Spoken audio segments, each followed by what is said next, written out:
All right. So it says we are live. We're live.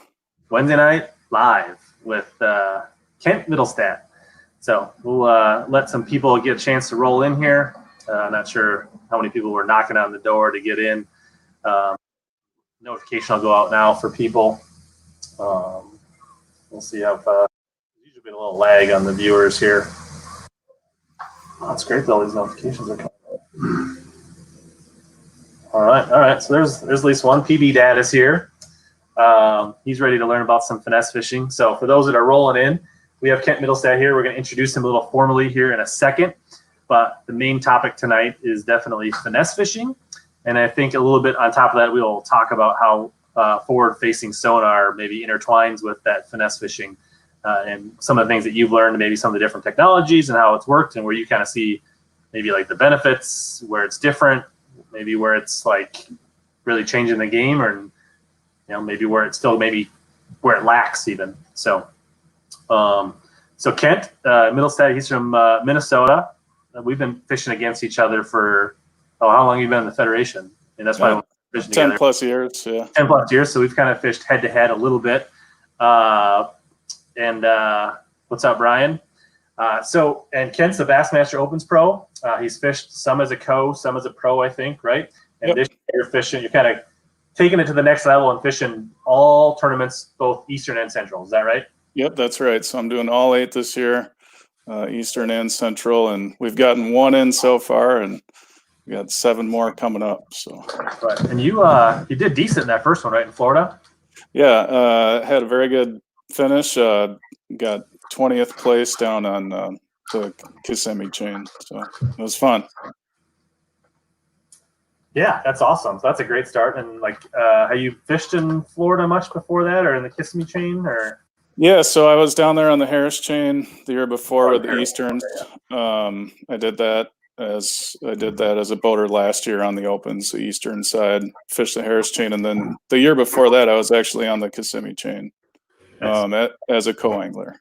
So I had a little bit of experience there, none that really applied that I used, but it was still good to sort of get a lane. You didn't have to, you kind of knew where the lakes were, you knew how they set up, you kind of knew where a few ramps were. Like, it wasn't like, in some ways it's almost better because I didn't have any preconceived notions or like expectations of where I should really catch them, because I was just riding along with a pro doing his game basically the year before. But you kind of knew, you weren't shocked by what you saw, but then at the same time you didn't have you weren't saddled with a bunch of information that wasn't. So that's cool.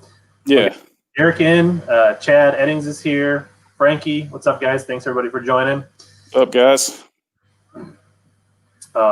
So that's great. I mean, obviously a top 20, that actually puts you in a position. So I know this is jumping fast forward. If you have a good season and you finish in the top 5 in the points, do you believe that you will make the jump at that time to the elites if that opportunity came around? At this point, my goal is to get that opportunity. If things fall in place to where it works out, I would love to take advantage of it if I can. Right. But a lot of things have to fall in place for that. So I'm just taking it one tournament at a time. So, but I mean, that is your end goal. That's what you'd like to make that as your profession. But you need to catch them consistently on the Opens to make it happen, and then you'll need to get the deals and the financial backing to go with it. You're not gonna mortgage your home and max out your credit cards just to fulfill the dream. Yeah, that's right. I mean, it's a dream for sure. I'll put it that way. I know I got a lot of work to do before I get to that point, but that's all part of this process. Right, and honestly, I think it'd be better. I mean, for most guys, the guys that go hard their first season in the Opens and things work out and they do it, I think they sets them up for a kind of a rude awakening when they move up. I think it's almost better to literally grind it out for 2, 3, 5 years, see these types of lakes and get a much bigger sample size. And it's almost better to consistently move up and make that top 5 over a few years than it is to have a banner season and get there right away. I think you'll be a more prepared angler. So, and I think if you know Greg DePalma, he had he qualified early And he decided not to do it because of financial reasons, and he was like close, and made it, and now he's like in a much better situation. So I think you know, I know a lot of people say like never pass that up once you get it, but I think if you're not ready, you're not ready, and that could potentially set you back to where you could like never recover and get back if it's too soon. So I think it's a long game for sure. Yep, absolutely. And then next week you leave for Muskogee. Yeah, that's right. The Arkansas River. I've never been fishing in Oklahoma or Arkansas for that matter. So I feel like I should be teaching you about all these power techniques so you could use those on the Arkansas River instead of we talking about finesse tonight. Yeah, we probably should. Maybe we can do something offline. All right. So we're going to talk a lot about finesse for those that are rolling in, and a little bit about forward-facing sonar and how those go together. And Eric asked, have you been getting any smallmouth, Kent? And I think let's kind of parlay that into, have you been smallmouth fishing lately? And then let's roll into how finesse plays into smallies for you. Yeah, for sure. So I'll jump right in with a smallmouth. I love smallmouth, and I'm just completely addicted to smallmouth fishing. So that's I think part of the reason why I like finesse fishing so much, because they go hand in hand really well. But I have been fishing a lot out here. I'm staying out on Lake Coronis. And there's a good smallmouth population out here, a lot of big ones, and been fortunate enough to catch quite a few so far this spring. So as far as finesse fishing goes for smallmouth, this is me checking my DMs from Kent for the invite. Anybody else checking their phone? No, right man, now? I've been quarantined up, man. I've just been fishing by myself, and I do miss fishing with other guys and stuff. But yeah, we've just been trying to be as safe as possible. So I just started, so I fish with Bill across the street, and our kids already like playing in the neighborhood. So it's like, but then last weekend on Mille Lacs, we went through to a boat with another guy from Pirate Lake Hooksetters in our boat. So I'm slowly opening up my circle a little bit. My wife is slowly becoming tolerant of the thought of that. So yep. No, I completely understand that for sure. But so far for smallmouth this year, it's really been the Ned Rig for me. That bait has been absolutely incredible for smallmouth. I think one of the deals, in my mind, there's a lot. Well, I know for sure there's a lot of perch on this lake in Coronis, and I think that slow fall of the TRD, it kind of falls in a spiral motion a little bit. It just looks like a perch swimming around, and I know those smallmouth eat up on those perch a lot. So I think it's a good imitator for that. I think it's a nice size for a smallmouth. You know, they're keyed in on smaller baits a lot of times. Seems to work well, and something about the way it stands up on the bottom, I think it really gets a smallmouth's attention too. Yeah, there's no doubt that Ned's and smallmouth go like PB&J for sure. Like, so it sounds like you like the Z-Man. Do you think that flotation thing is important? I do, yeah, for sure. I've had other guys in the boat with me try other baits and not had as much success. So for me, that's good enough. I'm pretty simple when it comes to baits and techniques, and for me, it just seems like it makes sense in my head that they're going to want to pick something up off the bottom that's kind of sitting there wiggling versus laying on the bottom. So right. So, and you're talking about the standard Z-Man TRD, which is like what, a 2.75 inch. Yep. Bait, right. What is your head like choice, or what do you like for a head? So I've poured some of my own that I kind of like, and then I really like the Outcast Perfect Neds. Okay. I like the hook that they put in there. It's super strong. The keeper is long, which I really like because it goes down further into the bait and seems to hold it a lot better. It's just nice components. That you pour to show, or do you got those handy? Or yeah, I got some back here. We like to see tackle on this channel. This one's pretty well tore up, but this one might be able to get a good look at the head here. So is that the one? That's the Perfect Ned, right? That's the Perfect Ned head, and it's got, you can see the little flat spot on the head. Flat spot on the head, yep. And then the longer keeper. Take this TRD off, but yeah, so it's got a nice long keeper on it. Oh. Yeah, down the shank. Yeah, I know some guys like that, some don't. I think the one knock I heard on the longer keeper is that it's not necessarily tied to the hook, right? So if you're not careful when threading on, it tends to separate. Yep. Like you kind of need to almost like pinch it down when you start it to get so it doesn't want to pull up on you. I also know some people that will like wrap that with some braid or something and tie that down, which will just, because otherwise it can like get a little wonky, and if it gets bent and it starts fighting the Elastec. And so that's the only downside I've heard about that long keeper. Anything to add to that? Or no, you hit on it exactly. With my homemade stuff, that's exactly what I do. Is I wrap it with thread. So I just got like a basic jig pouring kit from Barlow's Tackle or something like that, and it came with a spool of thread, and I just wrap that up and super glue it, and it really holds on there really nice. And do you still super glue the Elastec to the Ned heads even with the keeper? Or no, I haven't been. And I've caught probably over 30 smallmouth in a day on the same TRD Ned head, or TRD Finesse TRD Elastec. So they last forever. Right. Any threading Elastec that you've like? Because I know like for some people, if you haven't done it, it's different. Like that's like any tips or any suggestions to be successful more often with the Elastec and getting it right? Because like I assume you want it pretty straight. Yeah, you do want it straight. Although I've found that it doesn't really need to be perfect. I'm not too anal about that personally. I wish I had a better TRD to show you, but they've got a little slot when they're not as tore up as mine is. They've got a little slot going down the middle.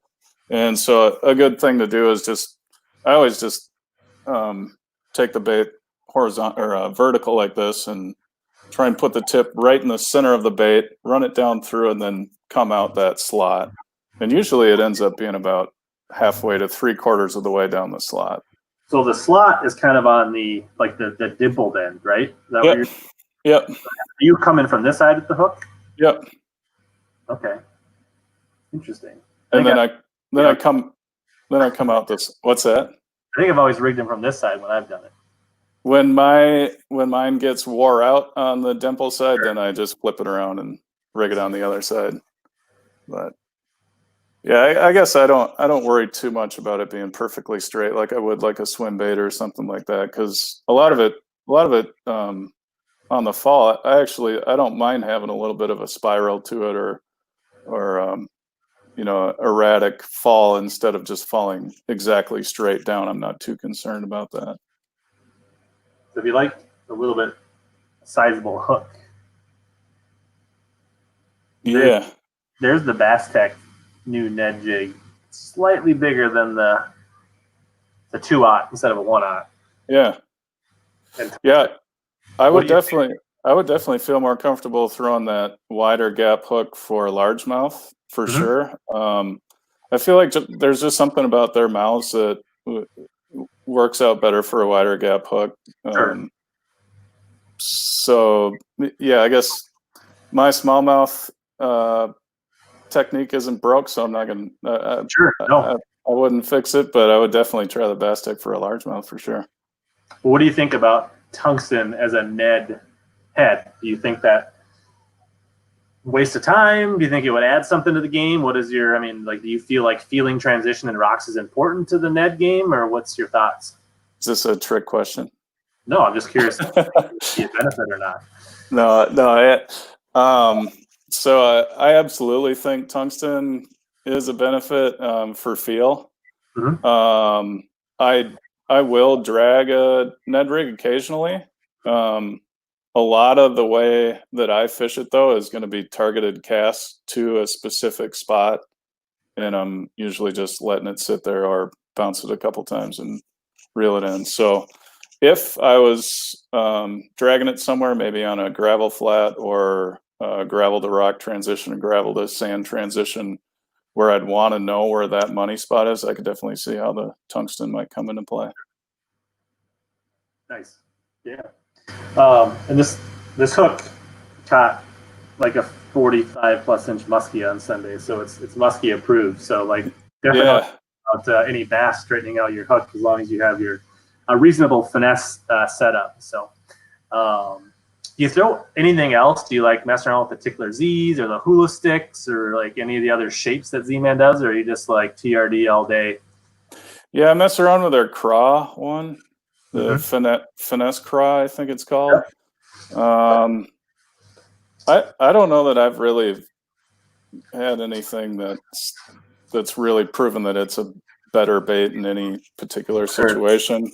If I'm just looking to do something a little bit different, then I'll try it. But maybe like like change it up. Like you kind of you think there's a few more fish there, you might want to try something a little different. I haven't tried it yet, but I think like that Tsukoshi bug. Yeah.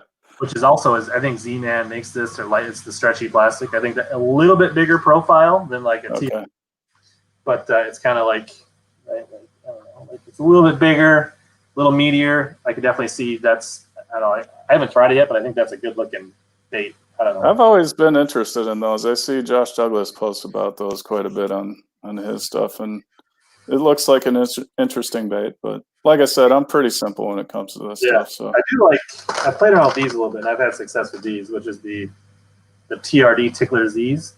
Okay. Basically a TRD with a little bit of tube tentacles on it. So I don't know if that makes a difference, but to me, in my head, it gives me more confidence. So, and I think that's the biggest thing. Like, honestly, if you're confident in the bait you're putting on the back of that Ned, you're probably miles ahead regardless of what the actual bait is. Yeah, absolutely. I agree. So yeah, anything else? Like, what's your rod, reel, setup, line? Are you straight fluoro? Are you braid to leader? What's your suggestion? Yes, so I love a 10-pound braid main line, and then usually an 8-pound fluoro leader. And I typically run about 15-foot leader or so. I usually get my line almost to the reel, and then that's kind of about the right length for me. So like down to the butt and almost to the reel type. Yep, and that's going to give you the benefit of fairly invisible line with the fluorocarbon, and then you're going to have no line twist with the braid. So that setup is basically what I run on all my spinning rods. Okay. So you think does the length of the leader matter for line twist, or just the fact that you're going braid to fluoro? It does matter. I've had tournaments where I've tried to run a little bit longer fluoro leader, and it'll actually get the braid twisting pretty good. So I feel like a shorter fluoro leader will end up with less line twist. So you're saying anything over that 10 to 12 feet is when you start running into line problems? Yeah. And sometimes it's worth it for me. Like, I feel like if I'm dropping straight down on fish with a drop shot, the benefit of having fluoro coming off the spool probably outweighs that risk of line twist. But I just know I'm going to have to re-spool it or tie a new fluoro leader on that night. Why? So when you're so why is that? What's the benefit you think dropping on them with a longer leader? So what happens with that braided fluoro knot is when it gets up in your reel, your line crosses over it, and it gets hung up on it when it's trying to come off the reel. But if you have straight fluoro coming off the reel, it's going to be able to come off your reel. So you're talking about you don't want it to ever catch when you're trying to drop on them. Right. Okay. Yeah. So and it really only is a problem when you're dropping on them. If you're casting at all, that momentum kind of alleviates that issue. But if you're dropping straight down with even like a fairly decent weight, with no momentum, just trying to go straight down, it does seem to catch every once in a while, which can be problematic. Well, so the other option is you could go shorter, right? You could go with like a 6-foot leader, and it wouldn't catch, right? Yeah, you could. That's probably why I haven't noticed it. It's probably because most of my leaders are only 6 to 8 feet long. Then you're retying leader a lot, which gets time consuming in a tournament situation. So, I mean, or you're lazy like me and you don't retie that often. So the leader length, like going 10, 12, 15 feet, the main reason you're doing that is to not have to retie a leader as often or go long. You can retie your bait and your setup more often before you have to retie a leader. Is that the main reason you're going with a longer leader? Yeah, that's the main reason for me, and that's one of my key components with finesse fishing is retying a lot, because I'm a firm believer in putting finesse tactics in places where you really shouldn't be, and when you do that, you're going to nick up your line, and I don't mess around with any kind of nicks or any type of blemishes on my line, so I retie a lot. It's probably because I only make like 10 casts with my spinning rod a day. So that is awesome. Yep. That what size, what size, you said your Ned, did you talk about your rod? Like, did you say 7 foot medium? Yeah.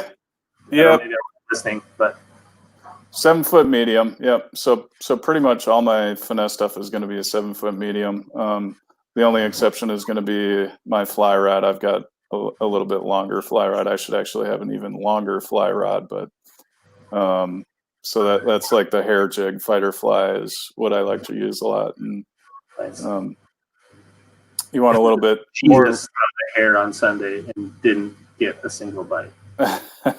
Yeah, it's a good bait. It's situational for sure. I think this is usually a pretty good time for it, but when they're locked on beds, sometimes it gets tough to get them on anything that's not right in their bed. So Ball21 says, what's the Ned head that has a good hook? And I say both the Outcast Perfect Ned has a good hook that I've personally used, and I also like the Bass Tech, which has a really good hook as well, which is a tungsten. So both of those you can get at Tackle Warehouse. The Outcast Ned you can get at Omnia. So there's a few other good options, but those are the ones that I've personally used that I can say have a good hook. What do they use? I believe the Outcast is a Gamakatsu. Is that the or is it a VMC? I'm not sure. I don't know. I do know the Bass Tech is a 2-aught light wire mustad hook, but it's stronger than a lot of the Ned heads that are very flimsy out there. What weight does your rod load at? Brian Waterman says. I'm not sure what that means. I'm not either. So, and then what size reel? Like, what's your thoughts on reel size for spinning reels? That's kind of people have different thoughts on that as far as finesse. Right. Yeah. I like the 3000 size in Shimano. I use basically Shimano reels for spinning and Daiwa reels for bait casting. Nice. For pretty much all my setups. I do have a Daiwa spinning reel that I think is pretty nice as well, but for the most part, the Stratic CI4 Shimano 3000 series is my bread and butter for sure. Yeah, I 100% agree. I got that with me over in the corner where I can't reach them. I've got a couple Shimano CI4s, the old black and red ones that I like the 3000 in those. And then depending on the year and the model of the Shimano, like one year, I thought the Procyon 3000 was about perfect. And then the Tatula, the 4000 was the right size because I ended up buying a 3000 and I thought it was too small. Yeah. So, yeah, but for me, Shimano and Daiwa all the way as far as like all my reels as well. But I like that bigger size spool. And I think for a lot of the same reasons, we have like the same color braid. Did you see that? We're like, yeah. There is something to that light braid too. It definitely helps you detect bites, especially find it useful on cloudy days. So I mean, I always run it just because you never know when you're going to want it. But it's super helpful to see a slackline bite, or even just to see your line swimming away, like on a windy day. Or like even keeping track of your line, like where is it? Yeah, I like the high vis for most stuff. The only time I go with a dark braid is like on a dock rod, because sometimes I'll get frustrated and I will abandon the fluorocarbon leader. I have dark braid if I'm going to tie directly to a hook. But yeah, I think the 3,000, 4,000, depending on the manufacturer and the model of the reel, is important, because I think it gives you more, like they don't necessarily have higher gear ratios, but because it's a bigger spool, you're getting more inches of line for take-up, which I think is important when you're potentially fighting like big fish that tend to like really surge fast. And then I think the castability and the line management are big pluses. You get longer casts and you get less line twist. So I think those are the main reasons. And they're a little bit heavier, but I think if you get a decent reel and the way technology has gone, I don't think it's a big deal as much as it used to be maybe like 15 years ago, where a 4,000 size reel would have been like a real clunker. I think they've done a lot to lightweight them. So that big drawback I don't think really exists, and I think the benefits outweigh that. Yeah, I agree 100%. I don't really have much to add to that. I think you nailed it. Well, Brian was asking, he wants to know what the lure rating is. So like on most of my rods, the XS, they range from 1/8 to a 1/2 ounce. Yeah, my Ned rod is 3/16 to 5/8, it says, but yeah. Both of mine are 1/8 to a 1/2, so that's right in that similar range. I throw plenty of 1/8 ounce Ned heads on that rod and have no problems with it. So yeah, I've even thrown 1/10 ounce on that rod. So yeah. All right. I think we talked Ned. We talked overall general finesse setups. I think we kind of agree. We're both kind of in that medium to medium light. We like it. Most of my rods are 7 to 7'4". They're all like 2-power Dobbins. I'm mainly running same thing, 10 to 12 pound braid to usually an 8-pound fluoro leader. I tend to run slightly shorter leaders, probably because I'm lazy, and I don't fish that much finesse. And then anytime will you drop down to 6 or go up to 10 for any reason for finesse? Yeah, sometimes if I'm on a place where I know I'm not going to be around structure, any type of abrasive cover, I might drop down to 6. Clear type stuff or pressured fish. When we had our TOC on Mille Lacs, I was running 6-pound fluorocarbon for my drop shot setup, and I don't know if it actually got me any more bites or not, but it's just something that I'll try for pressured fish, because I don't know if you remember practice on that tournament, but it was maybe it wasn't your experience, but I thought it was kind of a grind, so I was doing anything I could think of to get more bites. Yeah, I got more bites during the tournament than I did in practice, I think. Yeah. I wasn't on them for sure. Yeah, but if there's any risk of being around weeds, I think 8 is usually pretty good around grass, unless there's zebra mussels in the lake, then it can be problematic. But 8-pound line these days is pretty strong stuff. Right. Especially if you're buying it. I mean, do you have a fluoro that you stick to, or? Yeah, I like the Invisex, Cigar Invisex, and then I also splurge a little bit on 8-pound Tatsu, just because I use so much 8-pound. If I'm going to have Tatsu for anything, it's going to be that. Yeah, I actually buy 8-pound Tatsu because I'm typically only I'm only using like 6 feet at a time. You're using 12 feet at a time, but like, sure, it's a $30, $40 spool of line, but should last you all summer. A long time is leader material. So I definitely think it's worth investing in, especially if you're fishing tournaments or if you're fishing around big fish and you like finesse. It's a noticeable difference with that stuff too. I know you like it too, but it's like you tie a knot and it ties better, and it seems to be more abrasion resistant, I think too, which is a big plus. I've dabbled with like the 20-pound for bait casters, and it's so nice. But I burn through. I mean, like on my dock rod, on my jig rod, I burn through a lot of fluorocarbon, so I end up using a lot more like shooter and stuff. I mean, still buy decent fluorocarbon, but like, yeah, it gets expensive with that Tatsu. Yeah, for sure. I asked favorite Ned baits. We kind of covered this, but we'll touch on it before we hop off Ned's. I think Kent is pretty much TRD all day, every day. Z-Man. And I think I use the TRD, and I also use the TRD ticklers a little bit, which we talked about, which is basically really similar profile to the Z-Man TRD, but it's got just a little bit of a tube tentacles on the bottom. So that's just a little confidence thing for me. So, but otherwise we keep it pretty simple. We're not doing anything crazy. I bought a few other ones to play around with, but I'm not going to talk about them until I catch some fish on them. So, yep. Ned's over. What's the All next? right.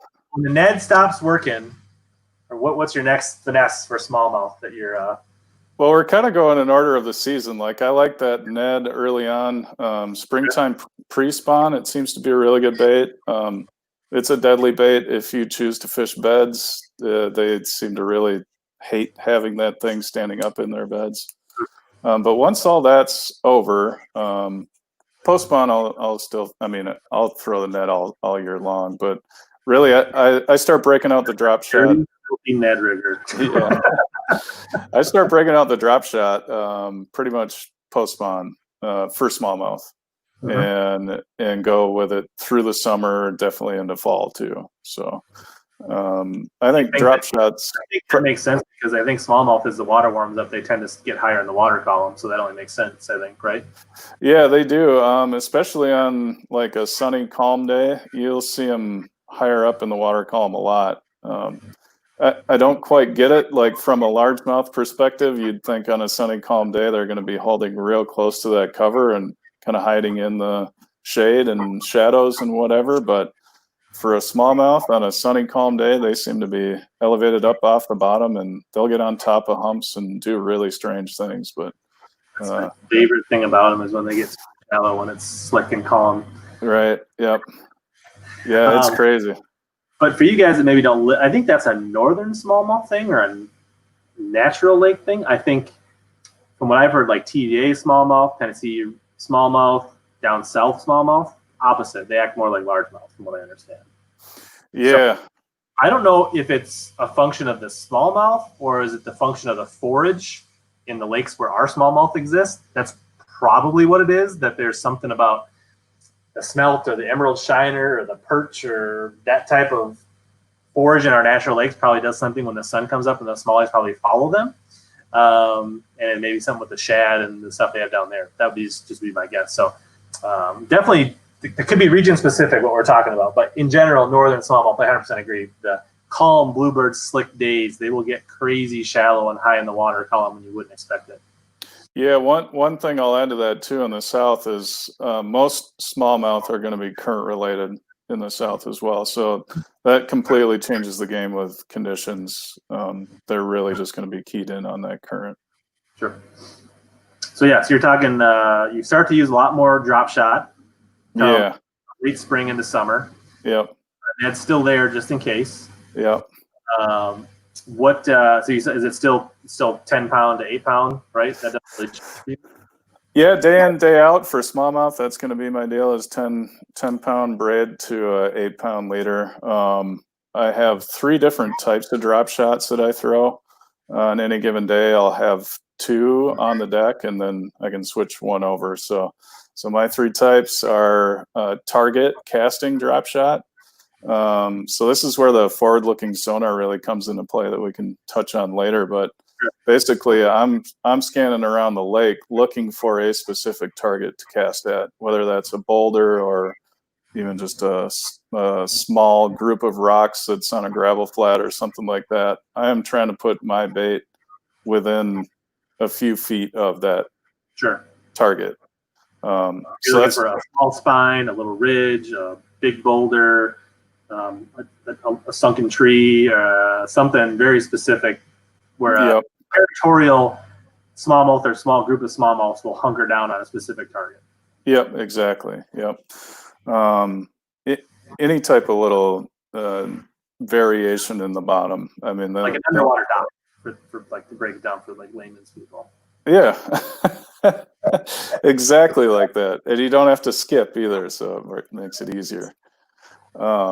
So that's drop shot setup number 1. Setup number 2 is going to be my dropping rig, I guess. I don't know what you call it, but the one I use to drop vertically down on them. Basically, you're going to see a fish on your sonar, you're going to drop on it, and you have a separate setup for that. Yep, I have a separate setup. Usually going to have almost always going to have a heavier weight on it. A lot of times I'm trying to get a reaction strike out of them when I'm dropping on them. So I'll run like a 1/2 ounce to a 3/4 ounce pencil tungsten weight.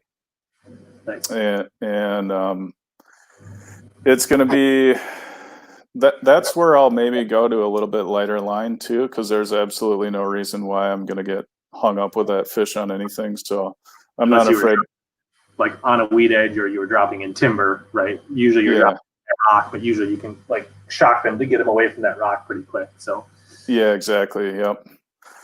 And with the dropping on rocks, actually, I try and do that more backed off away from them. So that's where I'll use my target drop shot setup for that. And then your drop setup is more, I'm fishing my casting or I'm fishing something else. And yep. out of the corner of my eye, I like reel up, drop that one down. Exactly. Yeah. Or like on the second day of the TOC, I think we had those slick calm conditions. I was just driving around with my trolling motor looking for a mark to drop on one. Sure. So sometimes I'll do that too, where I'm just wheeling around like aimlessly around where I've caught them in the past and just looking for them roaming or suspended up doing whatever they're doing.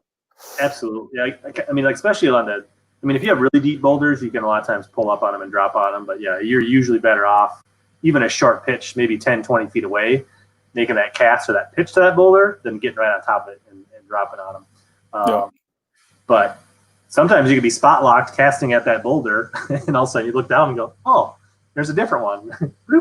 Or if you're on a spot that has a school or you're fishing a reef or whatever, and a lot of times when you catch a couple, you're going to pull that school towards you, and that's when you got to like especially keep an eye on that that sonar, because smallies love to hide under boats. Like like even when you're chasing them shallow or fishing out deep, they like to have it over their head. Like they'll sit right under your boat. Yep. Like don't ever think that like, and that's I think a lot of times in that we keep referencing that TOC on the lax. Guys in the back of the boat wrecked their boaters. Oh yeah, dropping straight down on fish that they saw, and I think a lot of it had to do with that. Like just fish pull under their boat, and they would just be under the outboard, and they'd see them on the back raft, and they would just like whoop, just keep catching them. So yeah, they're such curious creatures. That's for sure. They do some strange things like that, and they do love going under the boat, even when you're fighting them. They try and go under there. So I was going to answer Frankie's question here. Yeah, absolutely, you can drop shot from the bank. There's no reason not to. Obviously, you're going to be casting more, not drop shotting, but there's no reason you can't cast. I've done it like at Monticello in the river. I mean, so there's no reason you can't drop shot from the bank. I would say the only thing is, you probably want a slightly longer leader the longer you're casting, just because like the longer you're casting, the angle of that line. So maybe that's a good segue to like, do you do anything different? A little bit lighter weight when you're casting, but do you do anything with your leader length or your hook or the way you rig the worm when you cast versus drop, or the types of baits? Yeah, that's leads me right into my third drop shot setup, which is going to be my dragging rig, and it doubles as a drift rig when I'm smallmouth fishing too. So it's going to be a little bit longer leader. It's going to be quite a bit lighter weight than the one that I use to drop straight down on them. I usually adjust my weight to not get hung up in the rocks that I'm fishing around, because when I'm fishing for smallmouth, it's almost always around rock. And if I can get away with a 1/4 ounce weight, I'd say that's probably on my lighter end, but day in, day out, probably 3/8 ounce for a dragging rig is usually my standard. And I go pencil shape tungsten weights for almost all of my drop shots, except for that dragging style one. I'll switch between a pencil and a ball style. Sure. I feel like that ball goes through and over rocks, similar to like a football head jig would, where it just sort of bounce off the sharp crevices of a rock. So yeah. So who's the guest this evening? Sycamore asks. This is Kent Mittelstaedt. He's a Bassmaster Opens pro from Minnesota. So we'll just when you guys go back and watch the rewind, you can get all the details on that. And at the end, we'll kind of cover where you can we can follow Kent on some things. So is everything like nose rig? Do you ever like, is there any difference in the way you rig worms, or what do you mean? Like when you have three, let's say like you have all three rigged up, they all have the same type of plastic on them? Are you changing that up based on like the presentation, or I mean, if they're biting a certain bait, or do you literally have that rigged 3 times, or how does that work for you? What's your thoughts? Yeah, so basically, we're still just talking about smallmouth here. So my largemouth drop shot setup is going to be a little bit different. I throw a Texas rig worm on my largemouth setup more times than not. But on my smallmouth stuff, I really experiment with the plastics quite a bit. On my drag rig, I'm almost always using some type of swim bait. So like a little Key Tech Easy Shiner, that type of bait seems to be sort of my go-to for a drag rig, drag drop shot rig. And then my straight vertical drop on them, I like the KVD Dream Shot quite a bit. Yeah, those are good. Yeah. Maybe I know a little something about Finesse. Maybe I You got it. Yeah. Yeah, those are money when you're dragging something along. Is that a good color? Yeah, it's a good color. Yeah, I like the silver flash. That's kind of my go-to, but just any kind of natural minnow color, I think, looks pretty good. So for your drag, you like a small boot tail type swim bait a lot of times. Yep, a lot of times that's what I'm throwing. And then for target stuff, I'll do anything from like a Dream Shot to wacky rig Senko, like a 4-inch. And then this TRD comes up again. I actually like nose hooking this on a target drop shot rig. So you just stick your little drop shot hook just through the nose into the bait, and it kind of has some flotation to it, and it seems to work really well. You ever wacky rig that TRD? I do. I don't like it as much because I feel like it's so small that I don't know that you get as much benefit out of the wacky rig, but to each their own, I guess, on that one. I dabbled a little bit this spring with a pink one on a bed. So what about this little guy? You ever? Oh yeah. Okay. I do. Yep. I like the little baby tubes. Yeah, they look like a little craw, a little bite-sized craw, and that's. I don't know how much people do this, but this is like a big thing in Minnesota. Like people, especially on the Lax and a few other places, this baby tube, it's like a 2.5-inch tube. This one's been chewed on a little bit. But that's probably my number one bait for drop shot and smallies that at least I have confidence in, as a baby tube. Any kind of green pumpkin, kind of with copper, gold, purple fleck in it. That's what I like to do. One nice thing with a tube too is if you use a cover shot. I don't know if you have messed around with these at all, Rich, but I have some of those, kind of similar to like the Finesse Neko VMC and like the rebar hook, and that's kind of longer straight shank hook with a little keeper on it. Yep. Yeah, so I guess it's mainly that little keeper for me that with that tube, you can actually rig the tube up over that keeper and have it come out towards the end of the bait. So if you're having fish that are a little bit negative or just kind of nipping at the bait, you can pick up some extra fish. I didn't have one of those on, but I still do. Like when I fish that, like a lot of people nose hook it. I like to like thread it on that little straight shank hook, especially last Sunday I was kind of bed fishing. So, to have that just behind the tentacles, you are not going to miss anything that grabs that tube. Yep. Plus, it actually helps with the line. Like it runs really straight, whereas nose hooking can tend to like make it want to spiral, I think. Yeah, you can get some nasty twists from that, for sure. So one guy says, sounds like tungsten only. Yeah, I mean, like you don't need tungsten. There are times when it gets super snaggy, rocky places that I will, especially in practice, will use some lead, but day in, day out, I do like tungsten. Is there any situations where you vary from that, or? Not really. I guess I've just gotten used to the feel of tungsten and the size of it. I don't know fishing wise if it really makes that big a difference, but I do like to have that feel. Or I guess I should say if the fish actually care if the profile is smaller on the weight, but I do like to have that feel. So when I am dragging it through something, you can definitely feel more with tungsten for sure. I agree for the most part. I mean, but there are times, maybe in like current situation or rocks or things like that, I will.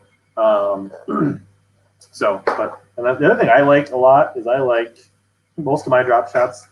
I like matte black. Oh yeah. You care, but like I personally have more confidence throwing a matte black weight than anything else. And how do you use shiny ones? What do you do? I just usually use the shiny ones, although I think the blackout ones are kind of neat looking, and I could see how maybe you might turn a fish off with a shiny one. Or actually, I've seen them do this when I'm bed fishing before, is they'll actually nip at the shiny one, the shiny drop shot weight, and I haven't noticed them doing that with the black ones. So maybe for bed fishing. I think you get less pikes biting your weight with a black one than you do with a shiny one. But it comes back to this tungsten and $2 or $3 drop shot weights. The blackout might save you some tungsten if you have a place that has pickerel and pike in it. Yeah. Yep. Yeah. So I think we kind of covered as far as I could just give some. I definitely Smallies drop shots. Yeah, dream shot. The baby tube is a big one for me. Small Senkos, wacky rigged. The baby fluke. Baby Fluke's a big one for me too. I definitely like that one on lakes that have the more minnow type forage. Or and then you stick to the shad colors at that point, or yeah, I like a white. I don't know why in that bait. I don't typically throw white that much on anything else, but it seems to work well for smallmouth. I don't know. And then also I haven't talked about this much yet, but smallmouth really seem to hate chartreuse, and they get mad and they just want to kill it. So chartreuse is a big color for me too. And that's outside of beds. You still use that other times? Yeah, I do. Yeah, it seems to be when they're aggressive, it seems to be a good bait for me, or a good color, I should say. So not necessarily when the bite's tough, right? If they're chomping, like you're literally saying, if I put a neon green bait down there, they can see it from 15 feet instead of 10 feet away or 20 feet away. Instead of, like, it just gives them much more opportunity to just zone in on it and come rushing at it from a greater distance. That's it. It puts off a glow that they can see from a long ways away, and yeah, something about it, they just go nuts. Cool. Yeah, definitely shadow bass, and you can definitely get some matte black nail polish and try that if you don't repurchase your tungsten. Let's see here. So yeah, I don't think there's anything else. We're gonna a couple largemouth questions. We're gonna circle back once we get through smallmouth, and then we're gonna kind of talk about a few of the variations for largemouth. So we kind of covered drop shot. What's next on your list of secret weapons for finesse smallies? Another post spawn one, like right after they're done spawning, I like to get on the flats and throw a fluke. And this is a little bit different setup. I think I learned it on a Zona's Awesome Fishing show where go ahead. Yeah. Are you nose hooking it with a hitchhiker? No, that's like the tactical bassin way to do it, which is going to put a lot of action in the bait. But so the way Zona showed to do it, and I tried it out, and it works really well, is you still run your 10-pound mainline braid, but you're actually going to use a 15-pound fluorocarbon leader on it and a swivel between the two. Sure, I've seen that. Play around with that. Yep. So the swivel gives you a little bit extra weight, helps you cast, and it keeps the bait down. When you throw a weightless fluke out there on light line, or I guess on any kind of line, it likes to try and come up to the surface and come out. That swivel on there keeps it subsurface a little bit, and I think that works pretty well. But then the hook is a little bit different too. So the hook that he recommended is just a 4/0 worm hook. And I thought, I'm going to lose and miss all kinds of fish. But when you're using that heavy line and a heavy hook and a 6'6", like medium or a little bit stouter rod, you could use a 7-foot medium heavy too if you wanted. It sticks them really good. and I've been really pleased with it. It seems to be a good cover water and post spawn type of bait. Yeah, I've actually done that. I think that's even with the swivel and the heavier line and the bigger hook. I think you can throw that on a bait caster pretty easily too. Like it's a viable option. I've definitely done that. Played around with that a little bit. So that's kind of borderline finesse. It's a good smallie tactic. We're kind of talking power all of a sudden. I think almost to agree with that. Yeah, we are. I still throw it on a spinning rod, so finesse right. to me. But you can definitely get by with. So anything? I mean, else? I mean, you get into like Nekos and wacky. Really, anything else smallie wise or? Smallie wise, I haven't messed around with Neko much. I know there's some guys that swear by using craw type baits with a Neko weight in it, fishing it kind of Neko style. It sounds really good to me. I just haven't really put the time in to mess around with that one too much. Is that a Jika or something? What This is a Neko Hydra. Neko. Okay. Neko Hydra. It's a pretty good bed bait. I was gonna say they probably haven't seen very many of those. You can definitely throw it in green pumpkin, but as well, and I mean, but yeah. So yeah, not so much Neko, but I do throw wacky, especially when I'm topwater fishing for smallmouth. I always have that wacky as a follow-up bait. Actually, I have a wacky for any type of topwater fishing that I'm doing as a follow-up bait. But sure, absolutely, yeah. So for deep, like Ned and drop shot are your main things offshore. Yep. No other sneaky like that's your. No, that's basically it. I mean, no, not really any sneaky stuff. I keep it pretty simple. I don't get too crazy with the baits and presentations. I get carried away with my electronics. Is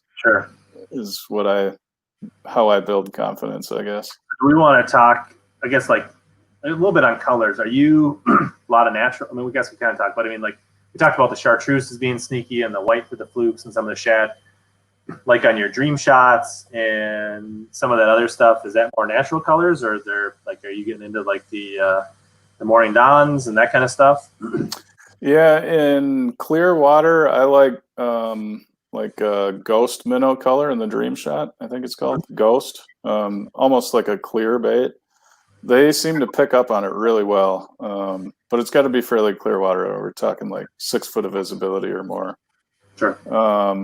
And then if it is dirtier water, I'll go to it's KVD color, KVD Magic, I think it's called. It's got a little bit of chartreuse on it, but not real loud. Yeah, I love that Metascope color. Yeah. And then just green pumpkin, a lot of green pumpkins. Yep. Yeah. Okay. Cool. So, do we want to talk about how these tactics? Do we want to circle back largemouth, or do we want to jump into this sonar type stuff? What do you think? Yeah, let's hit largemouth first, and then we can hit up the sonar last. Sure. So, I guess for largemouth, my bread and butter and what I've done really well at a couple of the opens that I've fished is fishing a drop shot down south where there's 10-pounders swimming around, and most guys are afraid to throw it, or they just don't think to throw it, or it's just not like people don't go to Florida and fish a drop shot. Right. So that kind of gives me confidence that I'm doing something a little bit different. But that's one of the reasons why I like using it, is just because I don't think as many fish have seen it as they have a jig or a Texas rig or whatever it is that most guys are throwing out there. Rip a page out of Amart's playbook here. So what I do is I go to 10-pound fluoro leader instead of 8. Okay. And then I'm using the owner cover shot instead of on my smallmouth nose hook. hooks, I use a Neko #2. Okay. But with the largemouth stuff, I like this Owner. It seems to be a really, really strong hook. It's that silky gray finish that seems to be really strong. I don't know if it originated in saltwater or whatever. Yeah. Yep. And it's got a little monofilament bait keeper on it, and 90% of the time I'm using. Can you hold it up again for the people that are kind of like having earlier? Yeah, so it's Owner cover shot. I like the 2-watt for 6-inch worm. Finesse Zoom trick worm is what I use most of the time. But yeah, these are what I use to get my 20th place down on the Kissimmee chain. Good old June bug trick worm, but you're going to drop it on it instead of throwing on a Texas rig like 90% of the other guys. Yeah, a lot of the guys are throwing speed worms and a curly tail worm or whatever, but yeah, I was throwing a drop shot, and yep, the Ultra Vibe speed worm is huge down there. Yeah, shitty worm, but same kind of thing. That's what a lot of guys throw. Yep. Yeah. So yeah, it's same rod, 7-foot medium, same reel, just a little bit heavier fluorocarbon leader and a little bit 10-pound braid. Still, you're just going to the 10-pound fluoro leader. Still using like a 10, 12, 15-foot leader. Yeah, I do. I shorten up the leader between the hook and the weight for largemouth. A lot of times I don't feel like they're going to be as high in the water column as smallmouth are. We didn't talk about that, did we? What is your normal leader length for smallies? Just backtracking a little bit. Normal, I would say. Between the casting and the dropping and the covers. Yeah. Normal for casting, I'd say is probably like 18 inches to maybe 20, or maybe 24 or whatever, somewhere in there. And then on largemouth, I'd say it's probably more like 10 to 15, somewhere in there. So I'm not going super short, but yeah, again, I just feel like they're not as high up in the water column as smallmouth are, or willing to chase as far anyway. And then when you're targeting largemouth with your kind of Texas rig drop shot, right? Yeah. You talk about that. You're Texas rigging that trick worm on there. Yep, exactly. South, you do that in Minnesota as well?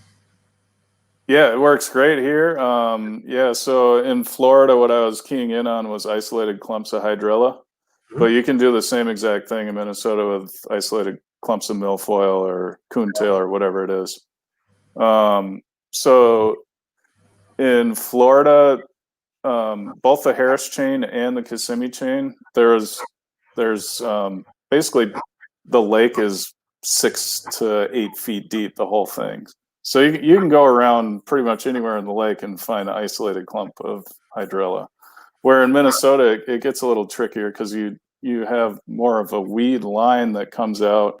And so then what I really try and target is those little clumps or points that come off of the weed line. If there's a clump of milfoil that's isolated away from the weed line, I feel like that can be a really high percentage spot. You're kind of treating like offset clumps of milfoil, coontail, whatever it might be, basically treating that like you would a boulder on the lines. Exactly. Yeah, it's target fishing. Yep. Brian says, do you guys use drop shot? Do you prefer baits that float on drop shots? Not necessarily. I mean, you were just talking about most of the baits you're talking about are not necessarily not heavily salted baits, but they're not floating baits either, right? I mean, yeah, the only exception I think is that TRD that I'll put on a drop shot or on a smallmouth drop shot rig, but for the most part, I'm imparting the action in the lure. You're kind of lifting it and letting it go up, so you have kind of a direct pull up. Yeah. Yes. So I'll shake and I'll bounce and I'll put the action into the bait myself. So I don't know that the flotation really does much the way I fish it. I don't either, because a Senko is a killer drop shot bait as well, and they sink like a rock. So yeah, yeah. So And you kind of just vary the color. Obviously, you're using June bug because that's the deal in Florida. Probably more green pumpkins and watermelon up here, or do you vary much on that? Or Yeah, I'll run the June bug up here too. I think it looks like a nice like dark sunfish color. okay. And it's also kind of purple, which for whatever reason seems to work well. I think you get some of the bluegills that have sort of that violet color to them as well. So it's not out of place, but I'll mess around with green pumpkin. It's no different than throwing a black and blue jig on the weed line. I mean, Yeah. So I mean, like at some point, you're right. The everything starts to lose color, and purple and blue are the ones that stand out the most. So if it is a matter of getting the fish to see it, it makes sense to have a June bug even on our water that's generally pretty clear up here. So Yeah. So here, are you mostly zoom trick worms, or do you play around with other stuff here for largies? Yeah, for the drop shot, yeah, mostly zoom trick worms, and yeah, it just seems to work for me pretty much anywhere I take it. I used it on Chickamauga. I didn't have a great finish there, but I got a decent limit each day, and caught them on it there. I caught them on it at the Harris chain and the Kissimmee chain, and caught actually quite a few fish on it in practice on the tidal body in Virginia. I'm blanking on the James River. Sure. So I mean, it works. It works kind of coast to coast. And do you'll fish that like when you went to the James and some of these other places, were you fishing a little shallower? Like were you On the James, I was targeting cypress knees. So it's like the root system of cypress trees that grows out basically is in the water. Like I think I was throwing it in maybe 6 to 8 feet of water on cypress knees. They get pretty deep there. So yeah, sure. I mean, but do you? Let's say the great thing about a Zoom trick worm is it's like 20 of them for like $4. So yeah, you can burn through bags of them, and it's not like burning through Kitex and robo worms and that kind of stuff. So right. And you can bite the tip off and kind of reuse them, and yeah, you can make a bag last for a long time. what is that, 6-7 inch worm trick worm? What is it? Yeah, it's a 6. Pretty sure 6 It's inch. a long, like especially if you can use it all. How far will you go down before you like? Okay, this is too small. I'm gonna get a new worm. Just one bite. Just because they're so cheap. I mean, I feel like it's not that big of a waste if I can get a couple fish on them. I'm pretty. You don't ever wacky rig those? I do. I more Neko rig them. You wacky rig them on a drop shot like they always Texas rig them? I've tried it in current situations a little bit, but yeah, I feel more confident with the Texas rig. Yes. Do you ever like fish a chat? I mean, you ever pitching that thing around logs or docks or stuff like that? Yeah, I do. I'll fish it around dock pilings, and I'll fish it around timber. I might break off quite a bit, but I feel like I'm putting, again, it's kind of my whole mantra is putting a finesse tactic where most guys aren't. So yeah, I'll go down a bank that's got wood on it and use it for sure. That's okay, cool. All right.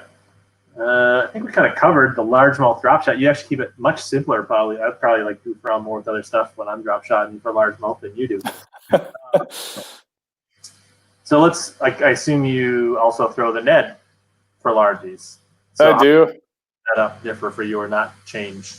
If I'm fishing it on Minnetonka with the zebra mussels out there, I'll go up to 10-pound line occasionally. A lot of times I'll stick with the 8 and just risk it, but yeah, I kind of go back and forth on that one.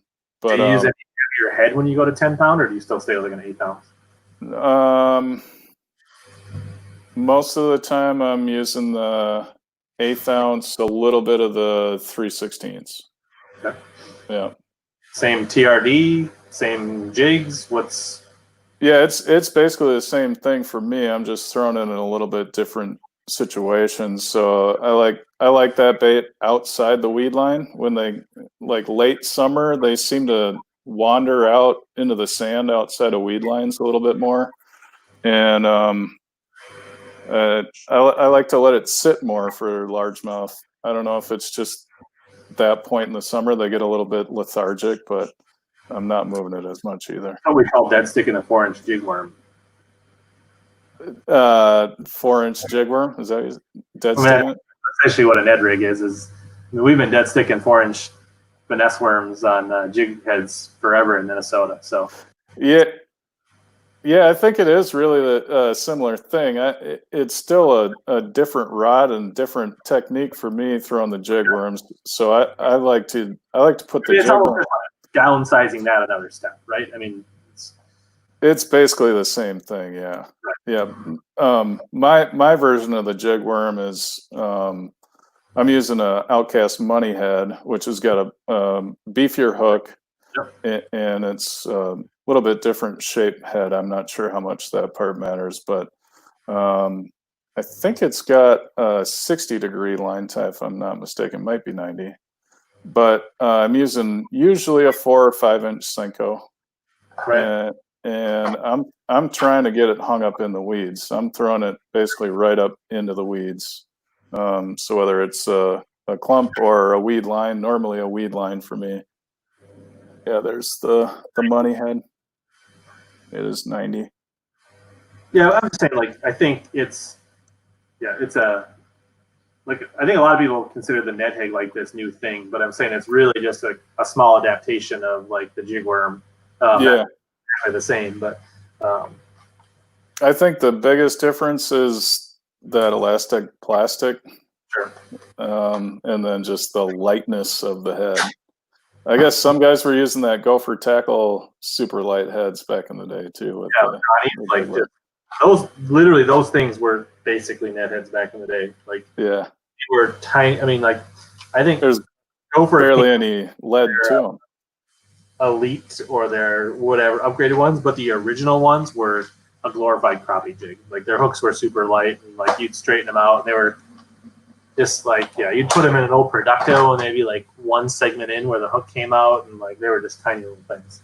Yeah. Yep. So would you consider the jig worm as part of your largemouth finesse game, or is that not finesse for you?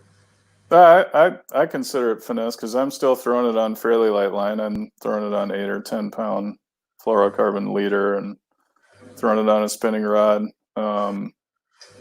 Do you use a slightly heavier rod for your jig worm, or do you use the same rod? I do use a little bit heavier rod. I'm still using a medium, but I throw it on a 7.3 instead of a 7 foot. So I think you get a little bit more backbone out of that. Yeah, I think I agree. And I mean, jig worm is probably like, I've been throwing that like before I ever thought about throwing a drop shot, or any of this stuff. So, and I agree. I use a slightly heavier rod. I'm still using the 7 or 7.3 type rod. I tend to go to 10 pound fluorocarbon most of the time, just because I think it helps get out of the grass a little better. Like I said, usually using like an 1/8 or a 3/16 ounce head, a little bit bigger hook. A lot of times I think a Senko or a Yum Dinger is actually, I kind of like Yum Dingers better because I think they stand up a little better than a Senko on a jig worm. So I'm much more likely to use a generic or a knockoff stick bait than an actual Senko for a jig worm. These Arsenal boomsticks work great. They're a good jig head worm for sure. Yeah, Dingers packs too, which is nice. Yeah. And I think the key, you kind of want to hit that edge of the weed line and want it to catch on those outside clumps and then snap it free. And it's kind of a finesse reaction bite. I would try to think of anything else I would say to that. I kind of stick to blacks and greens on my stick baits for that. I do occasionally mess around with a few other. I mean, I used to throw the heck out of a power worm on that technique, but I really don't do that. I'm sure they would eat it like fire now. Nobody's thrown a ribbon tail in 10 years, feel like. Is there anything else you do on a jig worm besides a stick bait? No, not really. No, that's pretty much it for me. Yeah. I know when we started out, we were always throwing the 4-inch power worm, that little smaller one, and then there was almost like a ringworm without the rings on it. Yeah, there was another brand out there that was almost exactly like it too. It started with a K, and they're not around anymore. No? I don't remember, but anyway, yeah. There's been a few, but day in day out, it's the stickworm. When I started fishing the jigworm, we were throwing like those great productos. Oh yeah, Producto. That was like the jigworm. Okay. Which, honestly, thinking now, that is literally almost a stickworm. Right. So it all comes cycles. I think it's like, probably now that everybody and their brother on Taka pretty much throws a stick bait on a jigworm, it's probably time to whip out the power worm or the culprit. You'll probably like kill them because all those fish will think it's like the new fire thing. So yeah, it's got a little bit of extra action to it, for sure. Okay. So what else? Largie? Anything else? Neko's? Any other sneaky? We didn't really talk about swim baits for either species. Oh yeah, I kind of forgot about swim baits on my smallmouth list. So yeah, that's a big one for me. I like the Keitech 3.3 or the 3.8, and then also the Arsenal Tactical Swimmer. And I'd say that even if I wasn't sponsored by them, because that is just a phenomenal little smallmouth bait. It's got a smaller boot tail on it. I think I have one here. I don't think I have the smaller ones with me. I took them up. So back to high-tech, tech. Are you throwing the fat impact or the regular swing impacts? So on the Kitex, I usually throw the fat ones if I'm throwing it on a jig head. If I'm dragging it, I'm throwing those easy shiners or those regular. So the regular swing or the easy shiner for a drop shot, but on a jig head, you're throwing fat. Okay. Yep. And then I like just a 1/8 ounce ball head jig. Keep it pretty simple on the jig head itself. The shape of like the Goldeneye swim bait head intrigues me for fishing around rocks. I could see like when we were talking about that scenario in the like those calm, slick conditions where they get up on top of something, throwing like a jig head like that could be pretty productive. But for the most part, I'm sticking with that ball head jig for my smallmouth stuff. See, I have this Bass Tech head, which is kind of a hybrid football ball head. Mm-hmm. And I literally use this for jigworms. I use this for menace grubs. I use this for swim baits. I use it for stupid tubes. So this is a very versatile tube head for me that gets a lot of work, and I don't tend to carry a ton of I don't carry swim like this. Find does a nice all-purpose head that it does just about everything I need for all those applications in that kind of that category. So yeah, I could see that for sure. That reminds me, I'll be remiss to leave off the tube of my smallmouth list. I threw the tube. That's kind of what helped me do well in the state tournament a couple years ago on Pekagama. I basically exclusively caught my weight on a tube. I threw a net around a little bit too and didn't end up weighing any of the fish I caught on it. But I feel like it gives you... Just for the record, who did you pull in behind and catch those fish on a tube again? Bankston. Yeah, so make sure we've got that out there. Shout out to Brian Bankston. Stupid tube nut, and he didn't throw the stupid tube on that spot, and then you pulled behind him and caught them on a tube. Yeah. So actually, I didn't catch most of my weight there. I had a key fish on that kind of clued me into how to catch them in that area that he and I shared. But anyway, yeah. So I like a 3/16 ounce head most of the time. I'll maybe go up to a 1/4 or 3/8 ounce if I'm trying to get a reaction bite out of them. But I really like the tube bait because you can. I mean, it's a finesse tactic that looks like a jig. Basically, it's got the profile of a big bait. And are you mostly exposed, or do you rig it any? I haven't built confidence in the stupid rigging yet. I've seen it work firsthand with Aaron Dagies out in the boat one day. Shout out to Aaron. But yeah, for me, it's exposed. Okay. And if Aaron can catch them, you know it's good. Right. So anyway, I digress, but I feel I had to put that in on the smallmouth side. But it's like we didn't script this and we didn't have a strict agenda to go through. Yeah, right. Yeah. Like the year that we all in my club, so Aaron, Corey, myself, and then Banger just missed on Vermilion. We were all catching them on a stupid tube rig in that tournament. Yeah, yeah. It's got an interesting action to it. I feel like it moves through the water differently and bounces off of rocks differently. Is there anything else that you like about it? I mean, besides not getting hung up? Yeah, I like it because it doesn't get hung up as easy. I like these heads actually. I like stuffing these in there because they have that little bit of football head. So I feel like that, at least in my head, makes that tube head a little wider. So I feel like it rolls over and crawls over stuff a little better. I think, yeah, and then there's just a little bit different glide to it. It's not quite the sharp spin of an exposed head. It's a little more of a glide. So I think it shows the fish something a little different. And for any of you guys that don't know what the stupid tube rig is, I did a video on it this summer. So go ahead and just check out my channel, search stupid tube. I got a pretty good video showing how that works. So I don't find, if you get the right hook, like I have this jig head that has a pretty good hook in it for stupid tubes. I think if you have the right hook, you want tubes that are a little bit thinner walled tubes. You don't want a real thick walled tube because that's where you can kind of get in trouble. And then so I like that. And then there's another hook from I think it's V&M that makes this extra wide gap like tube style hook.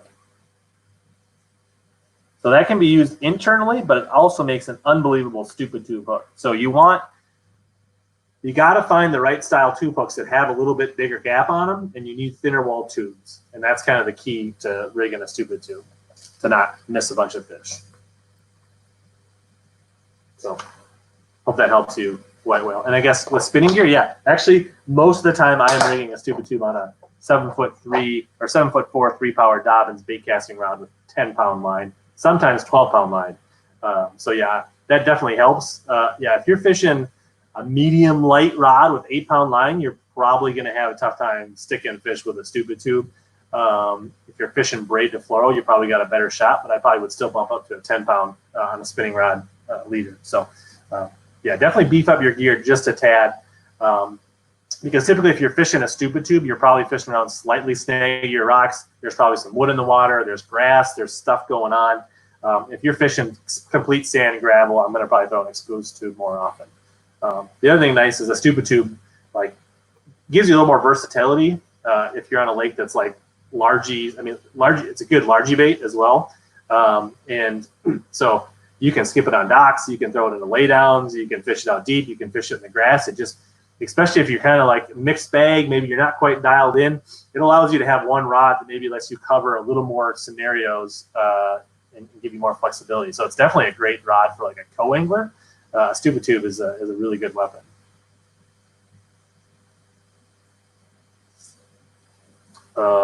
Which brand tube do you like on that? Actually, so like the old Yum tubes, I don't know if they still make those. Those were really good because those were kind of thin. Honestly, I've got a bunch in a bag, and I honestly don't know where they came from. So I kind of thing where I got to get some, and then like, okay, these are good, and then I just buy like 100 of them and go with it. So, so yeah, that's my 2 cents on the stupid tube.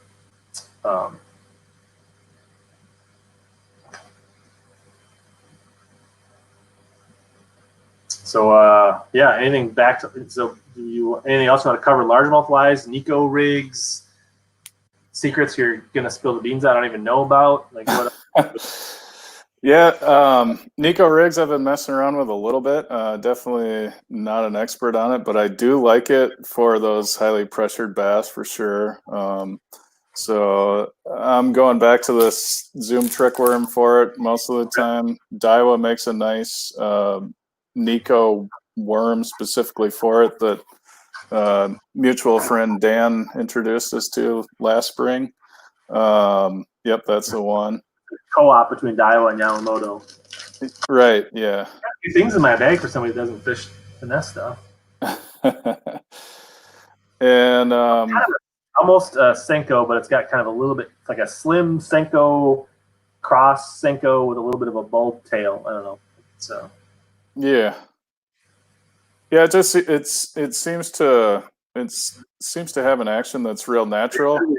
Nail weight down there, and then hook it somewhere in the middle or a little above, and then this thing's gonna kind of flop around when you're dragging it, right? Is that how Yep, that's right. And then the other thing that it does is when you lift it up, if you have the hook coming out, going away from basically the body of the worm, it's going to pull just about backwards when you bounce it up. And there's something about that I think like you get a following fish and it goes back towards them. They're just going to have to hit it.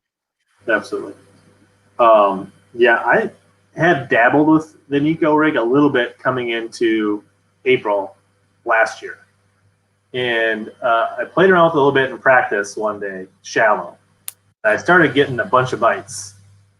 And I was like, huh, all right. And I was actually fishing on like 12-pound line on a bait caster. And so I had a terrible first day of the tournament. And the second day of the tournament in Gunnersville, caught a couple decent fish out deep. And then I went into this pocket where I'd gotten some bites with Zach in practice. And the guy in my back of the boat was throwing just a wacky rig, Senko, or stick bait. And I was throwing around this Neko rig. And I think I outfished him 8-1 in that pocket. And I caught one almost 7 pounds and another one that was 3 or 4 pounds and filled out my limit and then had to throw some back and then caught a bunch of shorts. And he literally caught like 1 short.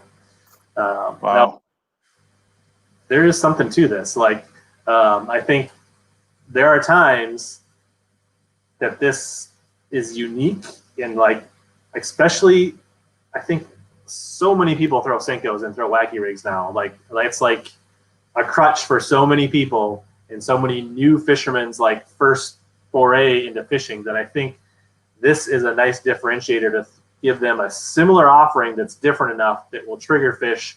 Sometimes it will literally crush a bait like they've never seen it before, which is like, we went through a pocket. I'm pretty sure we weren't the first ones to go through there that day. I mean, we're on Gunnersville and I was like 2 miles from the ramp. And like, they were just, and then you have to like sit there, like it like threw it in there and like pick it up once and like they were just, so yeah, I mean, there are times when it's the deal. Like, and it's something that you can power fish and finesse at the same time. Like you can beef this up a little bit and go with like a 3/32 ounce weight instead of like a 16, and you can throw it on a bait casting gear. And so there, you know, if you don't love spinning rods, but you still want something finessey, you can kind of, this Neko rig is definitely a gateway drug for you to help you get into finesse fishing. When you beef it up, are you using a weedless wacky hook? Sometimes, depends on the cover. Yeah, some throwing a number 2 BMC Neko or a Titan X Mustad. And yeah, I mean, if I'm fishing shallow around docks and wood and that kind of stuff, I definitely will go with the weedless version. And I guess the other key is like make sure you get yourself some of those Arsenal bands to put on there because that's going to make your I got a whole box of them. Like I got, I don't know if you can see that, but like makes life way easier. Of the Neko bands, which are just these little silicone surgical tubing bands, and I run my hook right through that, and so that does, especially with a Neko rig, because like that extra weight on the bottom of that worm makes that thing want to fly off, especially on a softer like a Senko, where it's like these are pretty darn soft. So and these are not cheap, so that band is going to save you a ton of money in worms and weights and time re-rigging for that. So I will use that weedless. You see my labels? I got a label maker, Kent, just because of you. Oh yeah. Gotta love it. Yeah, the brother. Yeah. Side note. Good stuff. But yeah, so that, yeah, and so if I'm fishing more grass or weed lines, I'll tend to go with just the regular one, or sand or whatever. But yeah, if I'm fishing around cover, So if I think I'm more pitching and not skipping, I'll go with a little bit heavier weight, like a 3/32 ounce. If I want to try to skip it, I'm probably going to go with real light, like a 16th or a 32nd ounce weight, because it's so much harder to skip. That tail weight kills the skippability if you go with a heavy one. So it all depends on what I'm doing. And what, like, it's great for pitching in holes in the grass, like if you're covering a flat post spawn. If they're kind of spooky, but they're in there, inside weed lines and that type of stuff. So it's a really versatile bait, and you can really play around with the worm and the size of the weight and the hook, and it's pretty versatile. Yeah, I agree. I was gonna mention the holes in the grass too. That's where I've had a lot of really good success with it. Is with that application, and then seawalls as well. It seems to be a good bait on seawalls where the fishes, like you said, have seen 100 wacky rig Senkos and jigs and everything else. Seems to be a good alternative. Yeah. So White Whale says he uses a 1/0 worm hook and then kind of rigs it on the top with the O-ring, and that definitely works too. That's kind of what I did with this Deniki that I showed earlier, but I used that clear tube, and I just think those tubes, regardless of how you're rigging it, I actually got these tubes are a lot more versatile than just using them as a wacky band. Mm-hmm. A video pretty soon. Like, there's a lot of great ways to save plastics with those tubes. So keep an eye out for those, but use your imagination a little bit. And there's some unique ways to use that tube.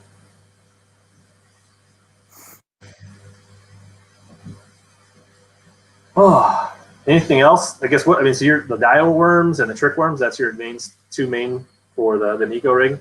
Yeah, for the Neko rig, that's basically what I've been doing. If I want a little bit bigger profile, I've gone with the Magnum trick worm, Okay. which is a beast of a piece of plastic, but Yeah. it's almost like a 10-inch worm without the ribbon tail on it. It's kind of how I look at it. But bumping up the weight or the hook size or anything when you go with that big? I haven't. I don't know if you maybe are supposed to, but I guess the way I've tried it, I haven't. Sure. Still catch fish on it. So Nice. Yeah. All right. So what else are you holding out? What else? We're 90 minutes in and we haven't talked about Sonar, so maybe we should talk about how So the way this all kind of fits into my process is I do a lot of scanning on all the lakes that I go to, and I'll run side scan and basically pick a part of the lake to cover and just go back and forth and mow the lawn until I find something that's a little bit different. Uh-huh. And prime example is isolated vegetation. So if you find a clump of grass somewhere and it's during the summer or post-spawn or even pre-spawn in some places, that isolated little clump of grass is probably going to have fish in it.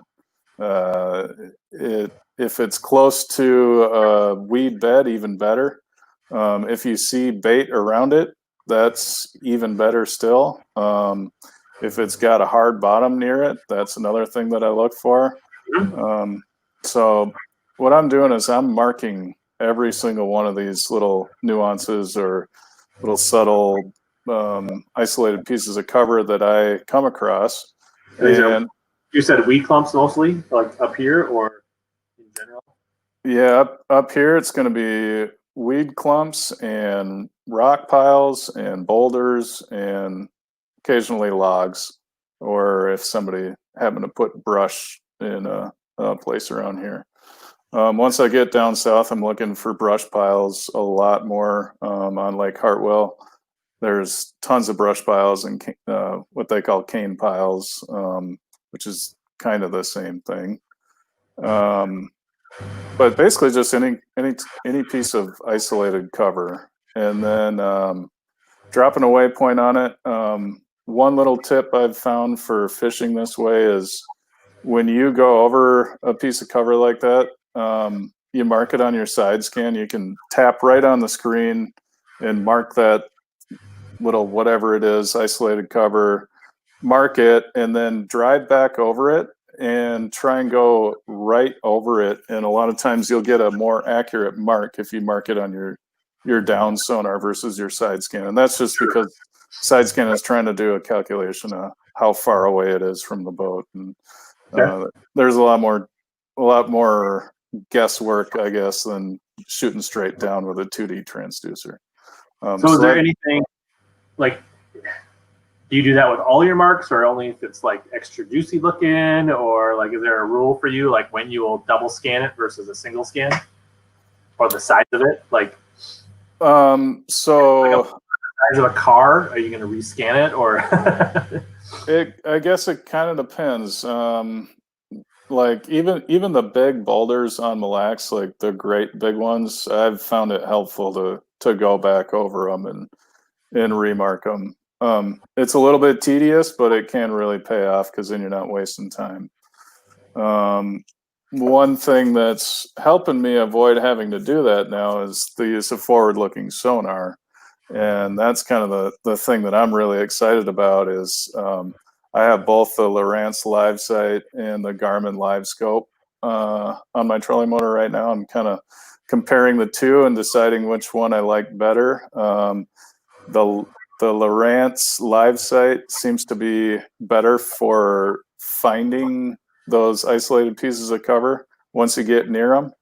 The LiveScope gives you 10 times better detail once you actually find it. So when you say detail, like the cover, the fish, like what the bait, like what's details to you? Yeah, so all those things. It's going to be like going from 2005 side scan to Hummingbird Mega, basically, like all those little I guess like on a rock you can see a fish hiding behind it kind of thing, and the LiveSight might just show a blob, and the LiveScope is gonna you actually see the fish on the rock. So things like that. I guess blobby is the way I would describe the LiveSight a little bit. So what is, like, again, what is better about the LiveSight, or what does that help you, or why? Like, is it a different field? Like what? Yeah, it's got a little bit wider cone angle that it shoots. So if you're just fishing along, you might notice more things that you maybe wouldn't pick up on with a LiveScope, is the way I look at it. Because instead of like shooting this narrow, you're shooting a little bit wider. So in that is mostly you're seeing like wheat patches and structure, or you think you're actually seeing more fish with the wider cone? I'm seeing more fish with a LiveScope for sure. But I've also heard that the LiveSight is not great at picking up fish. Would you agree? I would totally agree, and it's also not as good at picking up your lure either. It's capable, and it's like, I don't want to make it sound bad because it's extremely useful. I used it almost exclusively at the Kissimmee chain. I didn't have a scope on my boat, so I used it to catch almost every single fish I caught.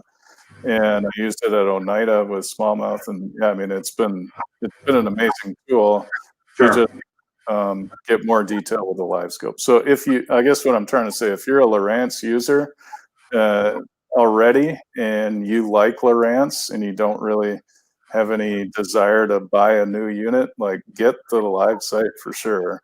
But if you need a second unit and you want to have that additional detail, the LiveScope, I think, has an upper hand on that. Sure.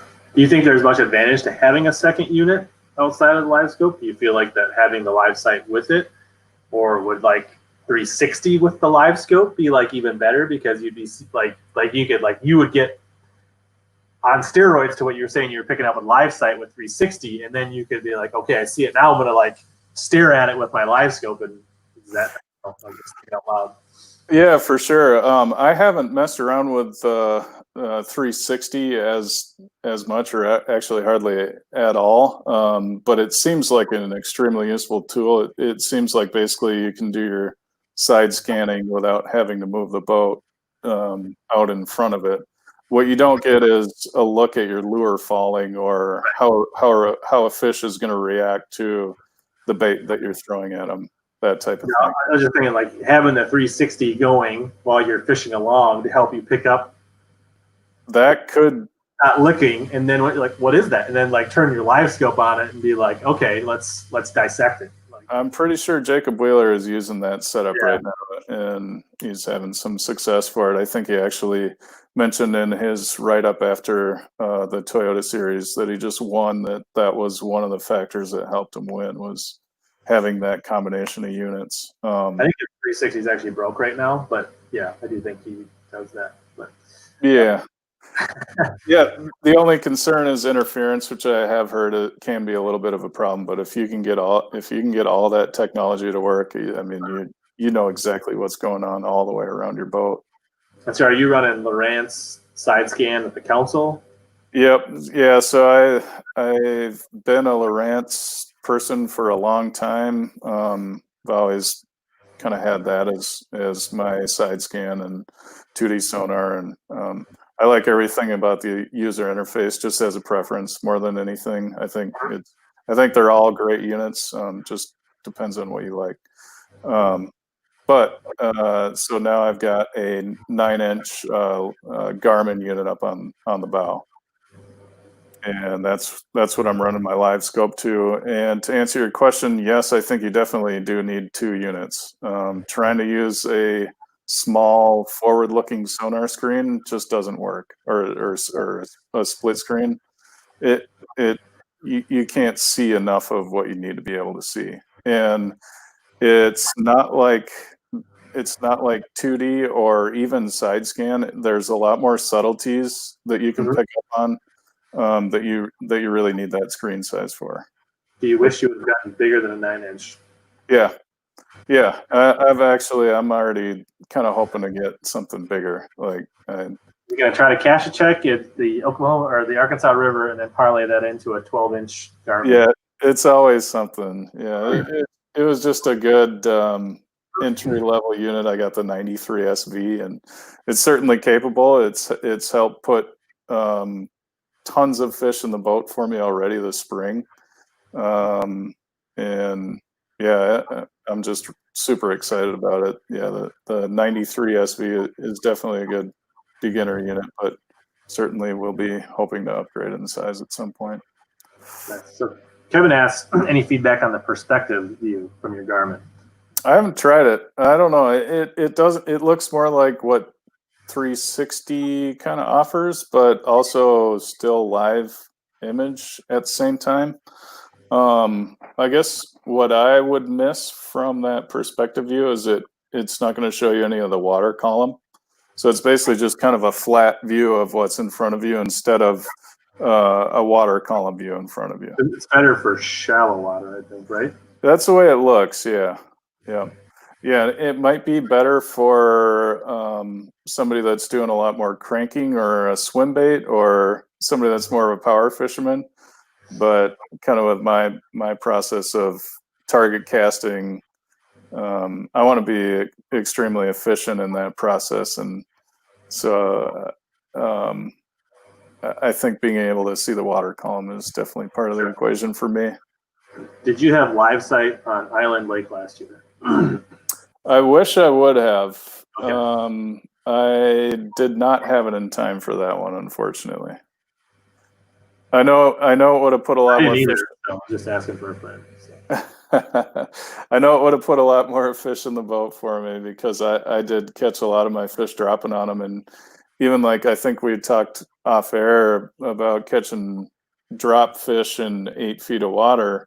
Like that was kind of my thing on Island Lake, was whenever I happened to see one pop in on the sonar, if I could bang him in the head with something, then I could get bit. But otherwise, it was kind of a grind.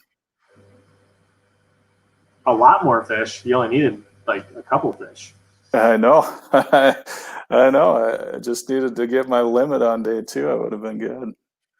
I just needed a 4th one on day 2. Yeah. You only had 3 on day 2. Yeah. Wow. Yeah, that was a tough experience for sure. It wasn't any easier than the last time we were there. Were you not throwing your fluke rig on Island? I didn't throw it. No. I would, one of the deals for some people. So the fluke. I think they were fishing on those shallow weed edges. Yeah. Is that what you were using, or is that what you're indicating, or no? No. I just like Jay Swanson and a couple of those other guys. I think, and a few others. People did really well on it. They were throwing them on the inside edges or outside? Not exactly. But Oh, well, yeah, interesting place. I like. You liked it. I would have liked it more if I would have gotten a fourth The keeper. fourth one. Yeah, I think I caught 6 keepers the first day and 3 the second day. So Yeah, it was tough. I was dropping a tube on my smallmouth, which is something I didn't mention before, but I will do that for sure. It seems to be a good drop bait as well, in addition to the drop shot. like a regular tube or a baby tube? Regular tube, yeah, 4-inch.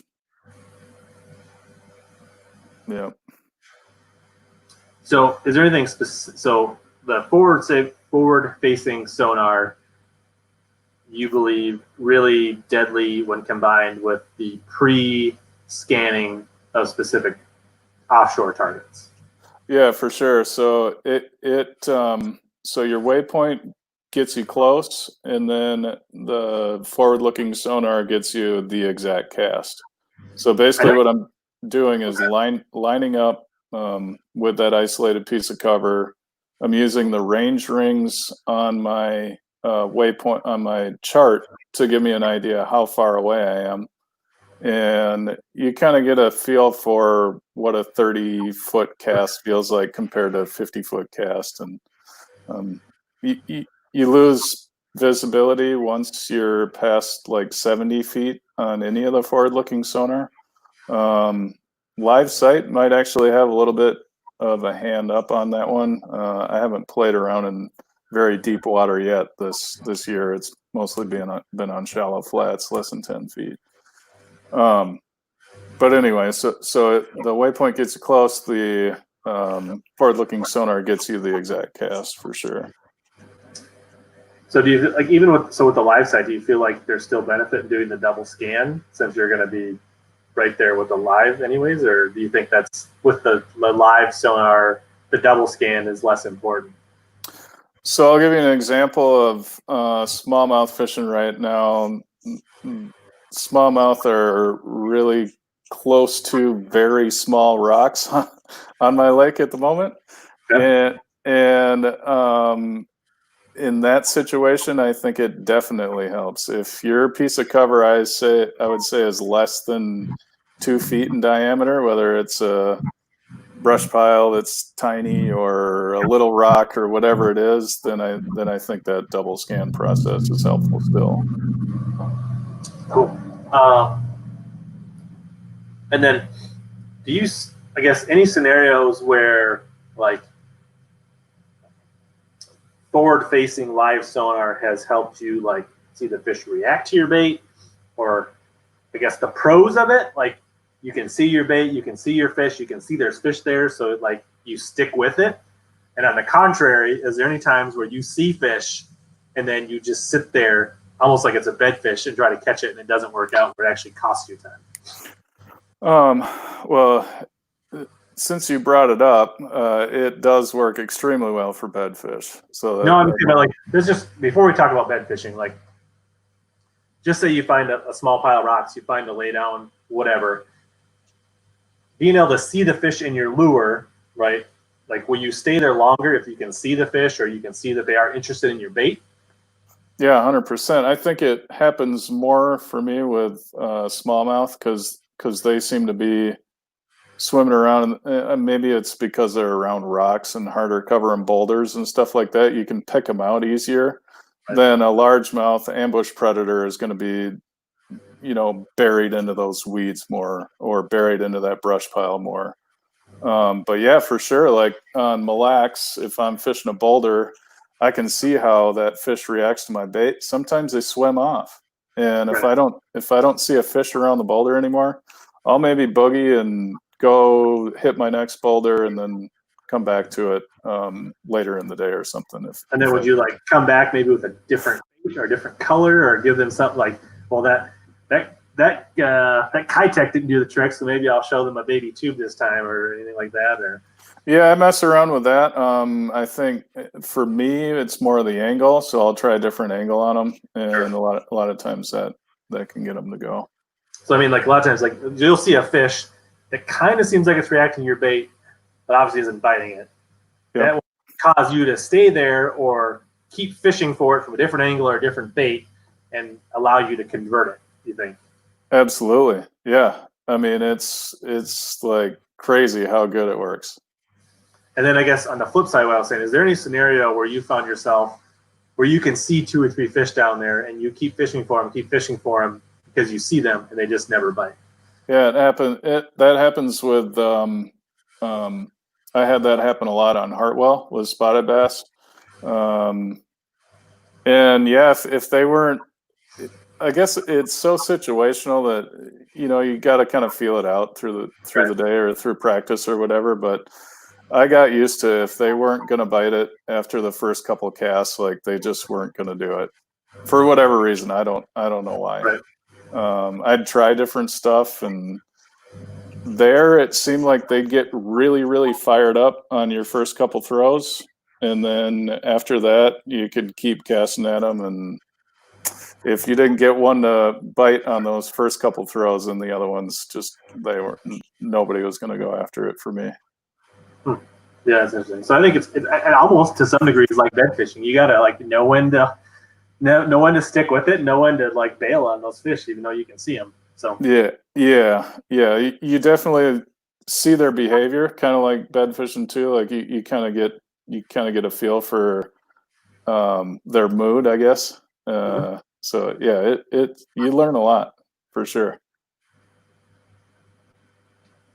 Owen P says tips on Lake Marion. Go to a different lake.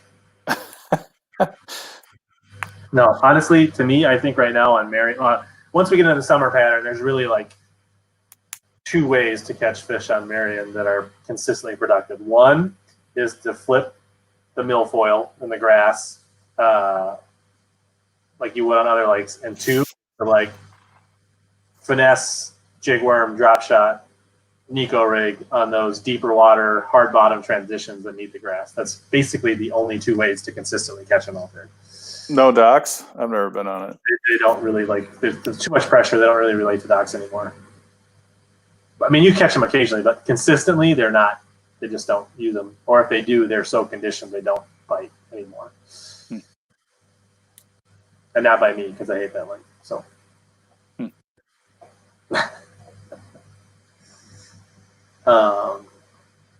Cool. Well, I think I don't know anything else to touch on. So I mean, it sounds like if you were gonna make, if somebody asked you like what live forward facing to buy, you'd say Garmin. I'd say Garmin. Yeah, just because I can pick my bait up from a lot further away, so then I know that I'm hitting my mark, and that's the whole process for me, is just efficiency. Can you see fish under docks with LiveScope? Yes. Yep. Yeah, I think it shines in 4 feet of water and deeper.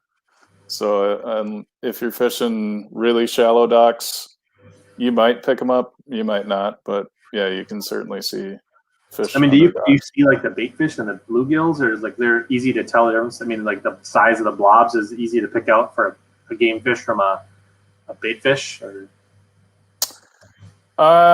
I'm still learning the size of the blobs, I'd say, but just kind of watching fish on beds, I can see perch come in on a smallmouth bed, and I can see the difference in size of those. But yeah. Would I be able to tell a crappie from a bass? I don't know. Maybe not. Sure. So Owen's asking a question here, and follow-up question while I ask Ken to chime in. Do you have side imaging? But you're a little more versed in electronics than I am. So Owen says he's specifically talking about Marion, but I don't think that this applies to any of our lakes. How do you find that transitions? Because he's got a tournament coming in July. How would you talk him through how to find those transition areas around the grass using, I guess, like side scan or 2D? Yeah, so with side scan, what I'm looking for is going to be like lighter color to the bottom, pretty much using any type of whatever type of electronics that you have. Anything that's going to shine up brighter, you can think of that as harder bottom. So if it's going from a dark color on the bottom to a lighter color, that's going to be your mud line to hard bottom transition. And then I guess the other things that I look for is like gravel to sand transitions, and you'll just pick up I guess more black spots on your hard bottom when there's gravel, because it's casting a little bit of a shadow. A little more salt and pepper. Yeah, a little more salt and pepper, yep. And then on sand, it's just going to be straight light color. Yeah. So any tips for like where, like how would you set, like how far are you looking left to right? How far are you scanning out from the grass? So like let's say the grass line is at 10 to 12 feet, and like how far off would you put your boat, try to keep your boat when you're scanning, and like how far are you looking? Like what kind of settings would you use on a structure scan or a side imaging? In this situation that he's referring to, I don't know, Marion, but I'm thinking the weed line's probably in at least 8 feet of water, so he's going to be more like 12. Yep. If you're outside weed line in that deep of water, I don't see any reason why you couldn't have 100 feet out on either side with any of the side scan units out there. The Lowrance Lives seem to have a really wide range, so if you happen to have those units, you might be able to go to 150 feet, but I don't typically go any further than 150 feet. And like how far off do you stay from the grass when you're trying to look for those clumps in transition with your side scan? I try and max out that 100 to 150 foot range. You're going to stay a good chunk. So if you're set to 70, you're going to try to stay 60 feet away. If you're 100 feet, you're going to try to stay 90, 80 feet away.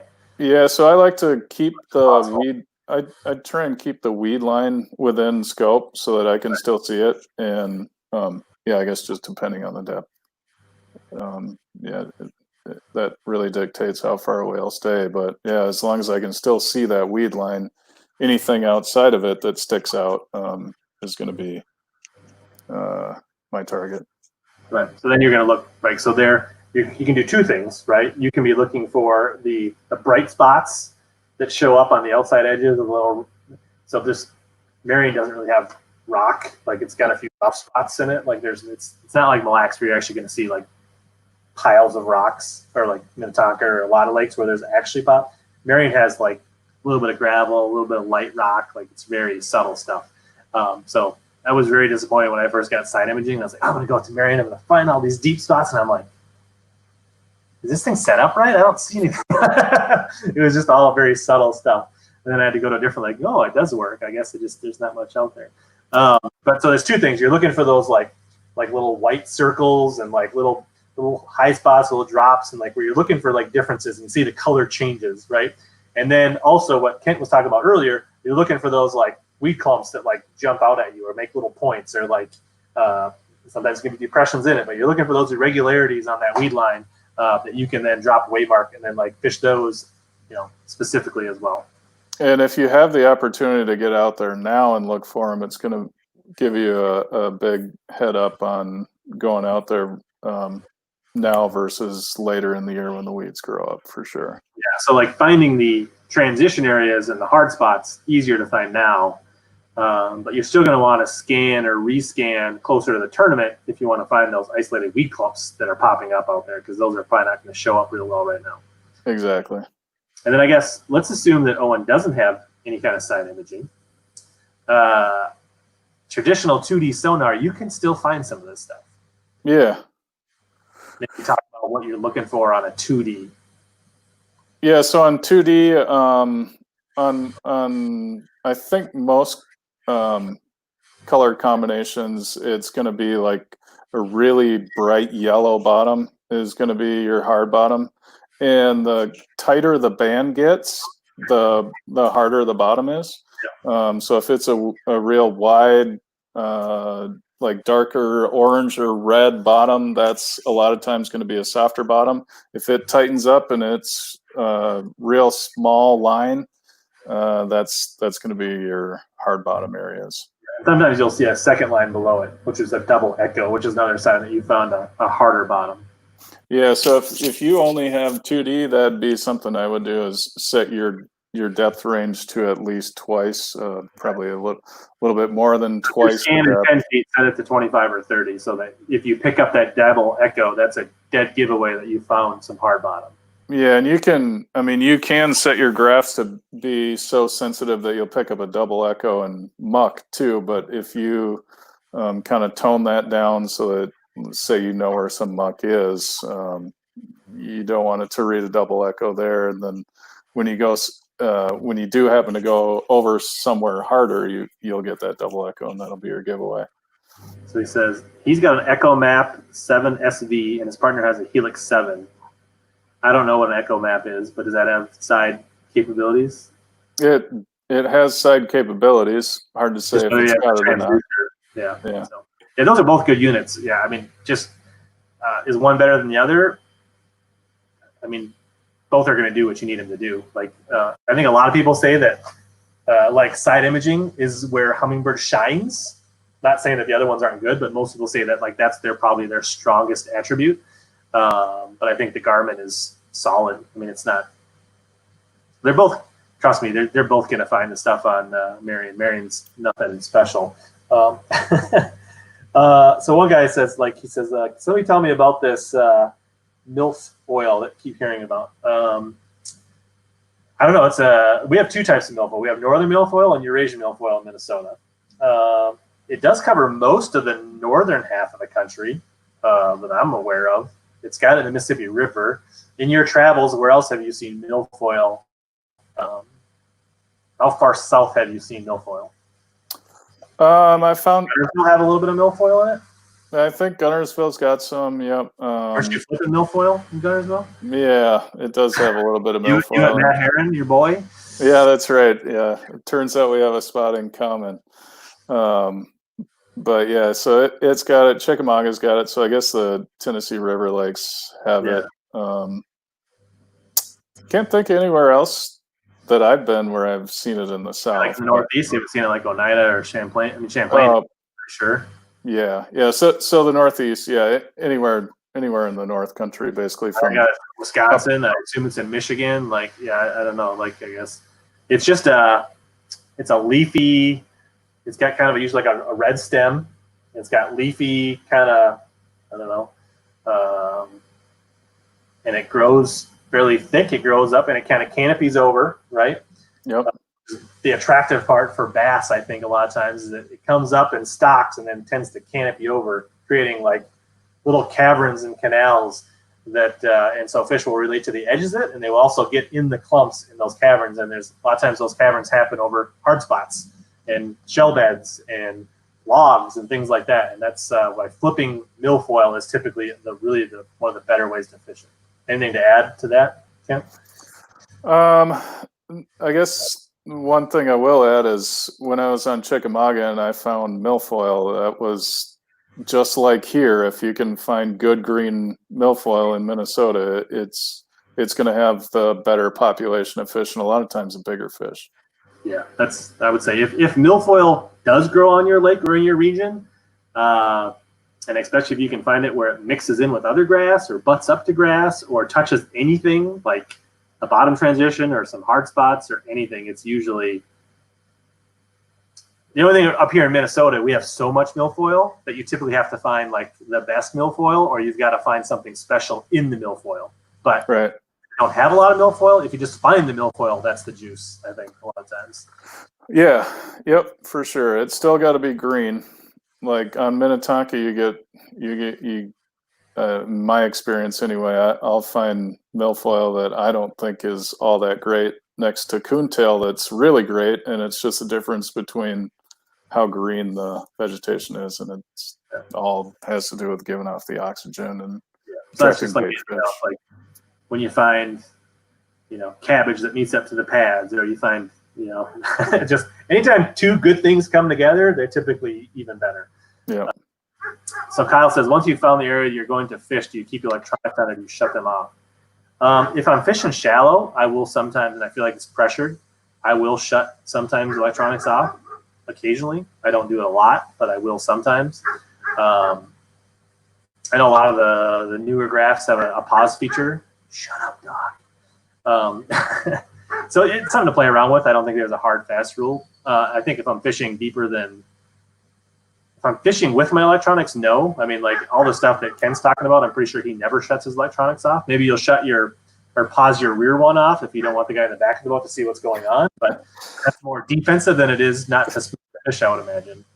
Yeah, no, I'm pretty much running mine all the time, and that's one of the things that I like about my process. The whole staying away from the target as far as it can. So I'm at least 30 feet away. I'm not too worried about my sonar pinging right below the boat.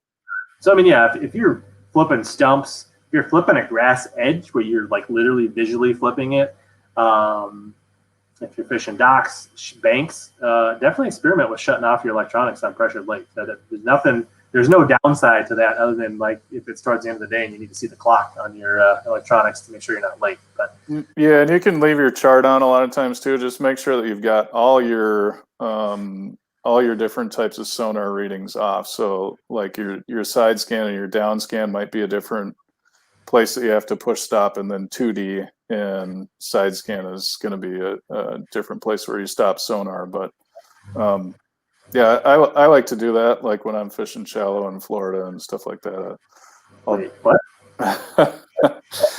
Yeah, if I'm punching mats or something like that, there's no reason to have more noise going on. Save a little juice on your batteries. I mean, like the screen's still full power, but I think when you're not pulsing that, it will save a little bit of juice, which is easier on your batteries and stuff. So yeah, especially if you're in a tournament and you're running aerators and that kind of stuff. So so Brian says, do you always fish to win the tournament, or if things are tough, you change your mindset to just try to survive?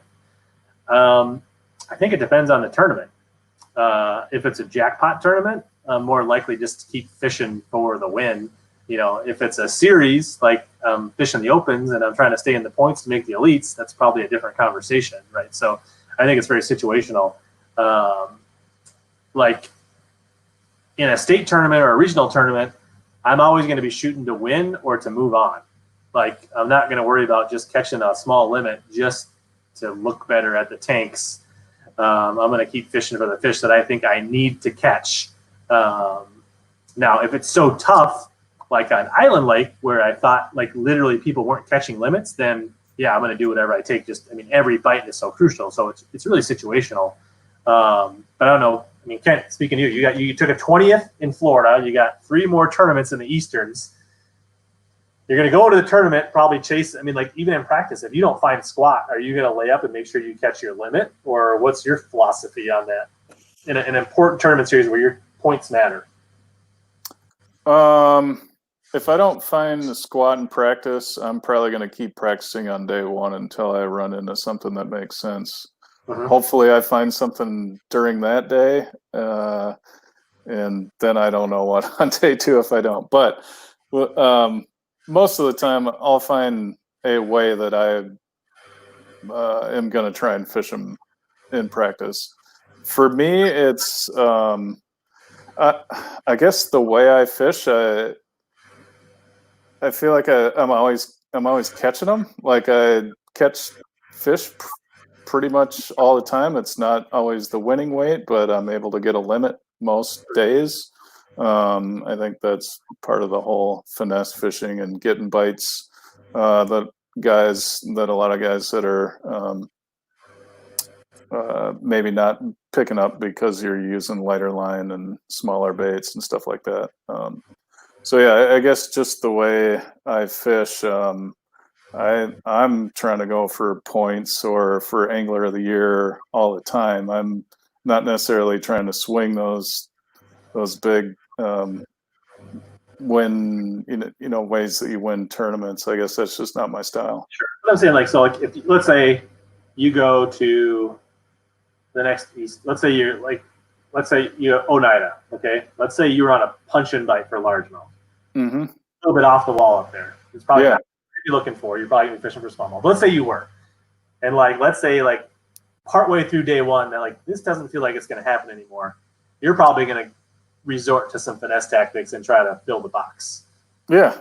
Right? Yeah, absolutely. Or let's say on a flip and bite on Tonka, and it was a one-off Fishers of Men tournament that you weren't going to fish the whole season, you're probably more likely to stick with that flip and bite all day if you really felt like that was the best way to win the tournament. Right? Oh, I mean, yeah, absolutely. Yep, absolutely. Yep.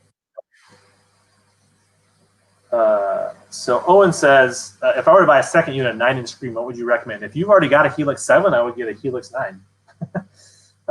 Like, it's going to do everything you want. I don't think, unless, Helix will run 360 on the front. If you really felt like you want, it's a fairly big investment to go to live sonar, whether it's LiveScope or LiveSight. So, that is an option on the upfront.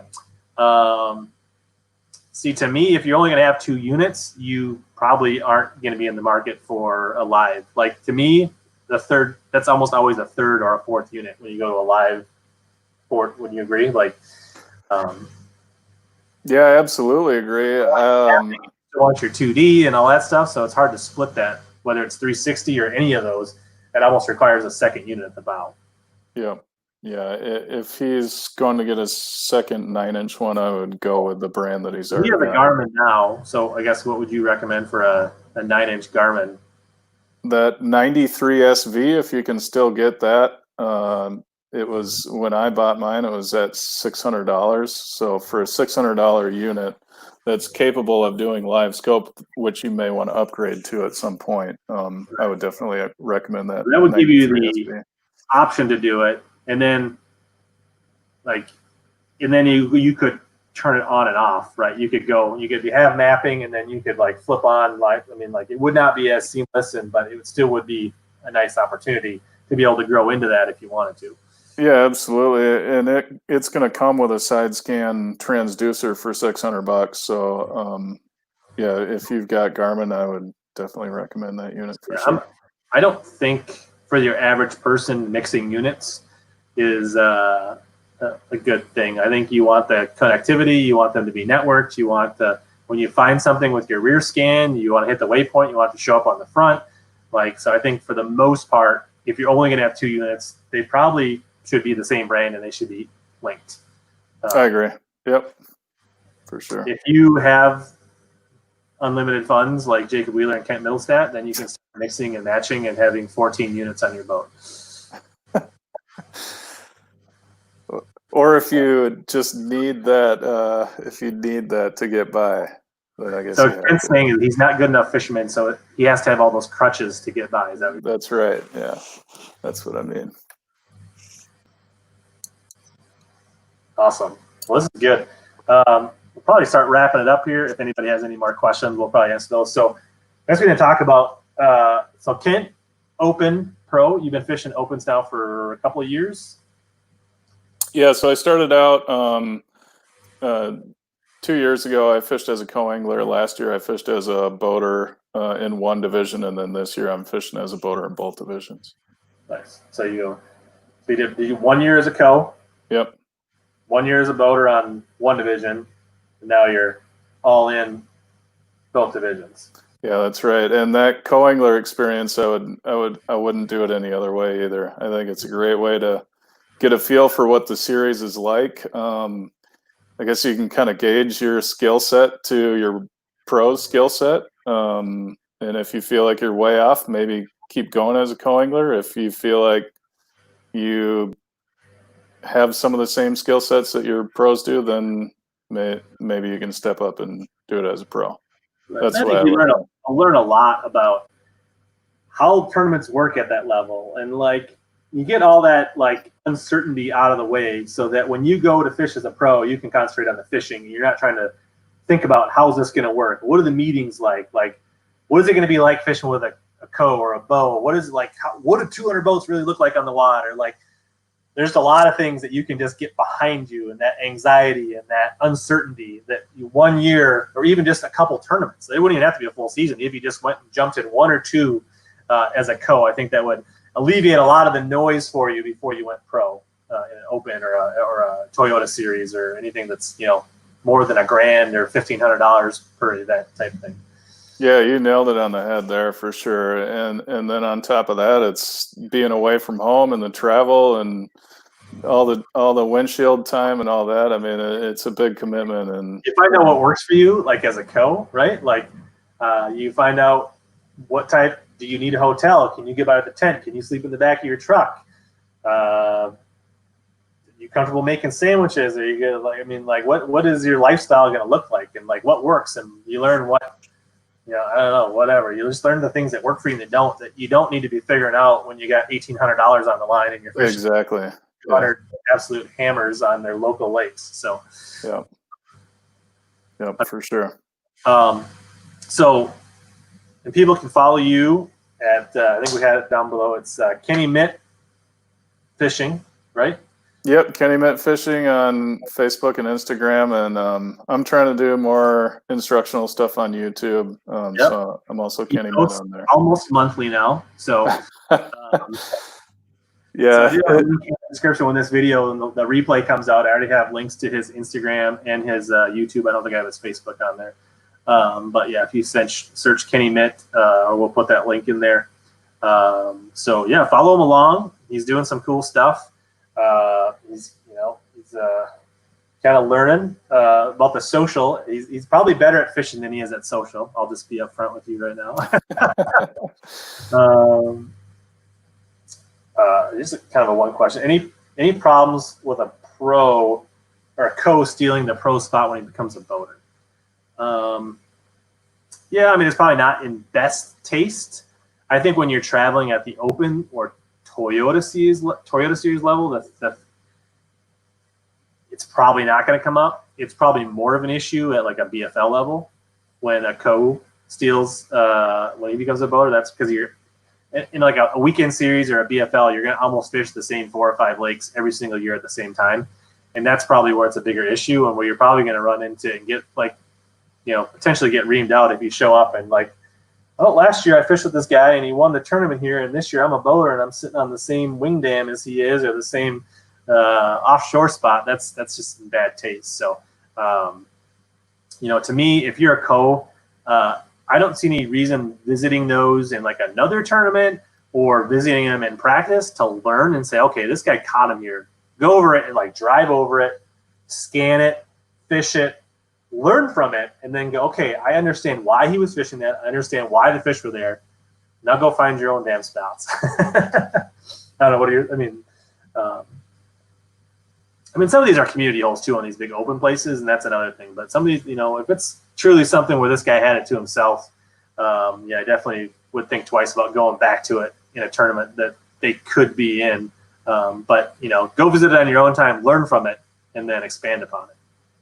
Yeah, I think that's savory advice for the co side. For a person that's on the pro side and they're worried about this, I think the best advice is to just really treat your co with as much respect as you possibly can. Be kind, and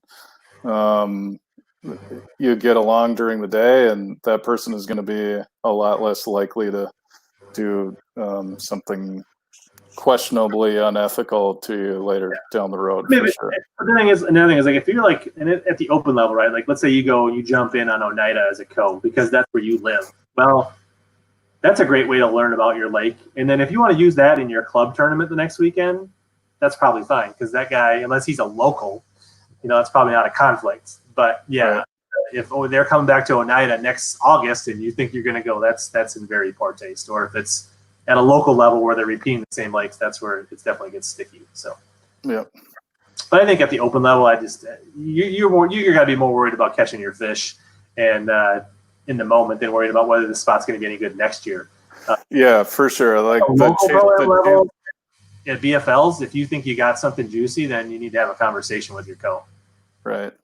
Yeah, the chances of it working again are so slim, and yeah, it would just have to be the wrong co-angler, and too many bad things would have to line up where I don't think it's usually too big of an issue. Yeah, and it's, I mean, learn from it. That's the big thing, and then make it your own.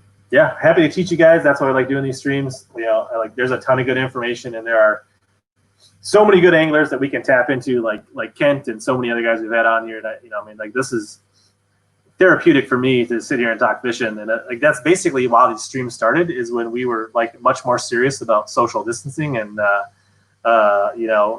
quarantining at home. This was definitely an outlet for me, and now I've just found that this is just it's a good time, and it's a great way for me to learn. It's a great way for my viewers to learn, and it's just catching up with guys that I see every now and then at the ramps for these tournaments, and now I feel like I get to know them a little more.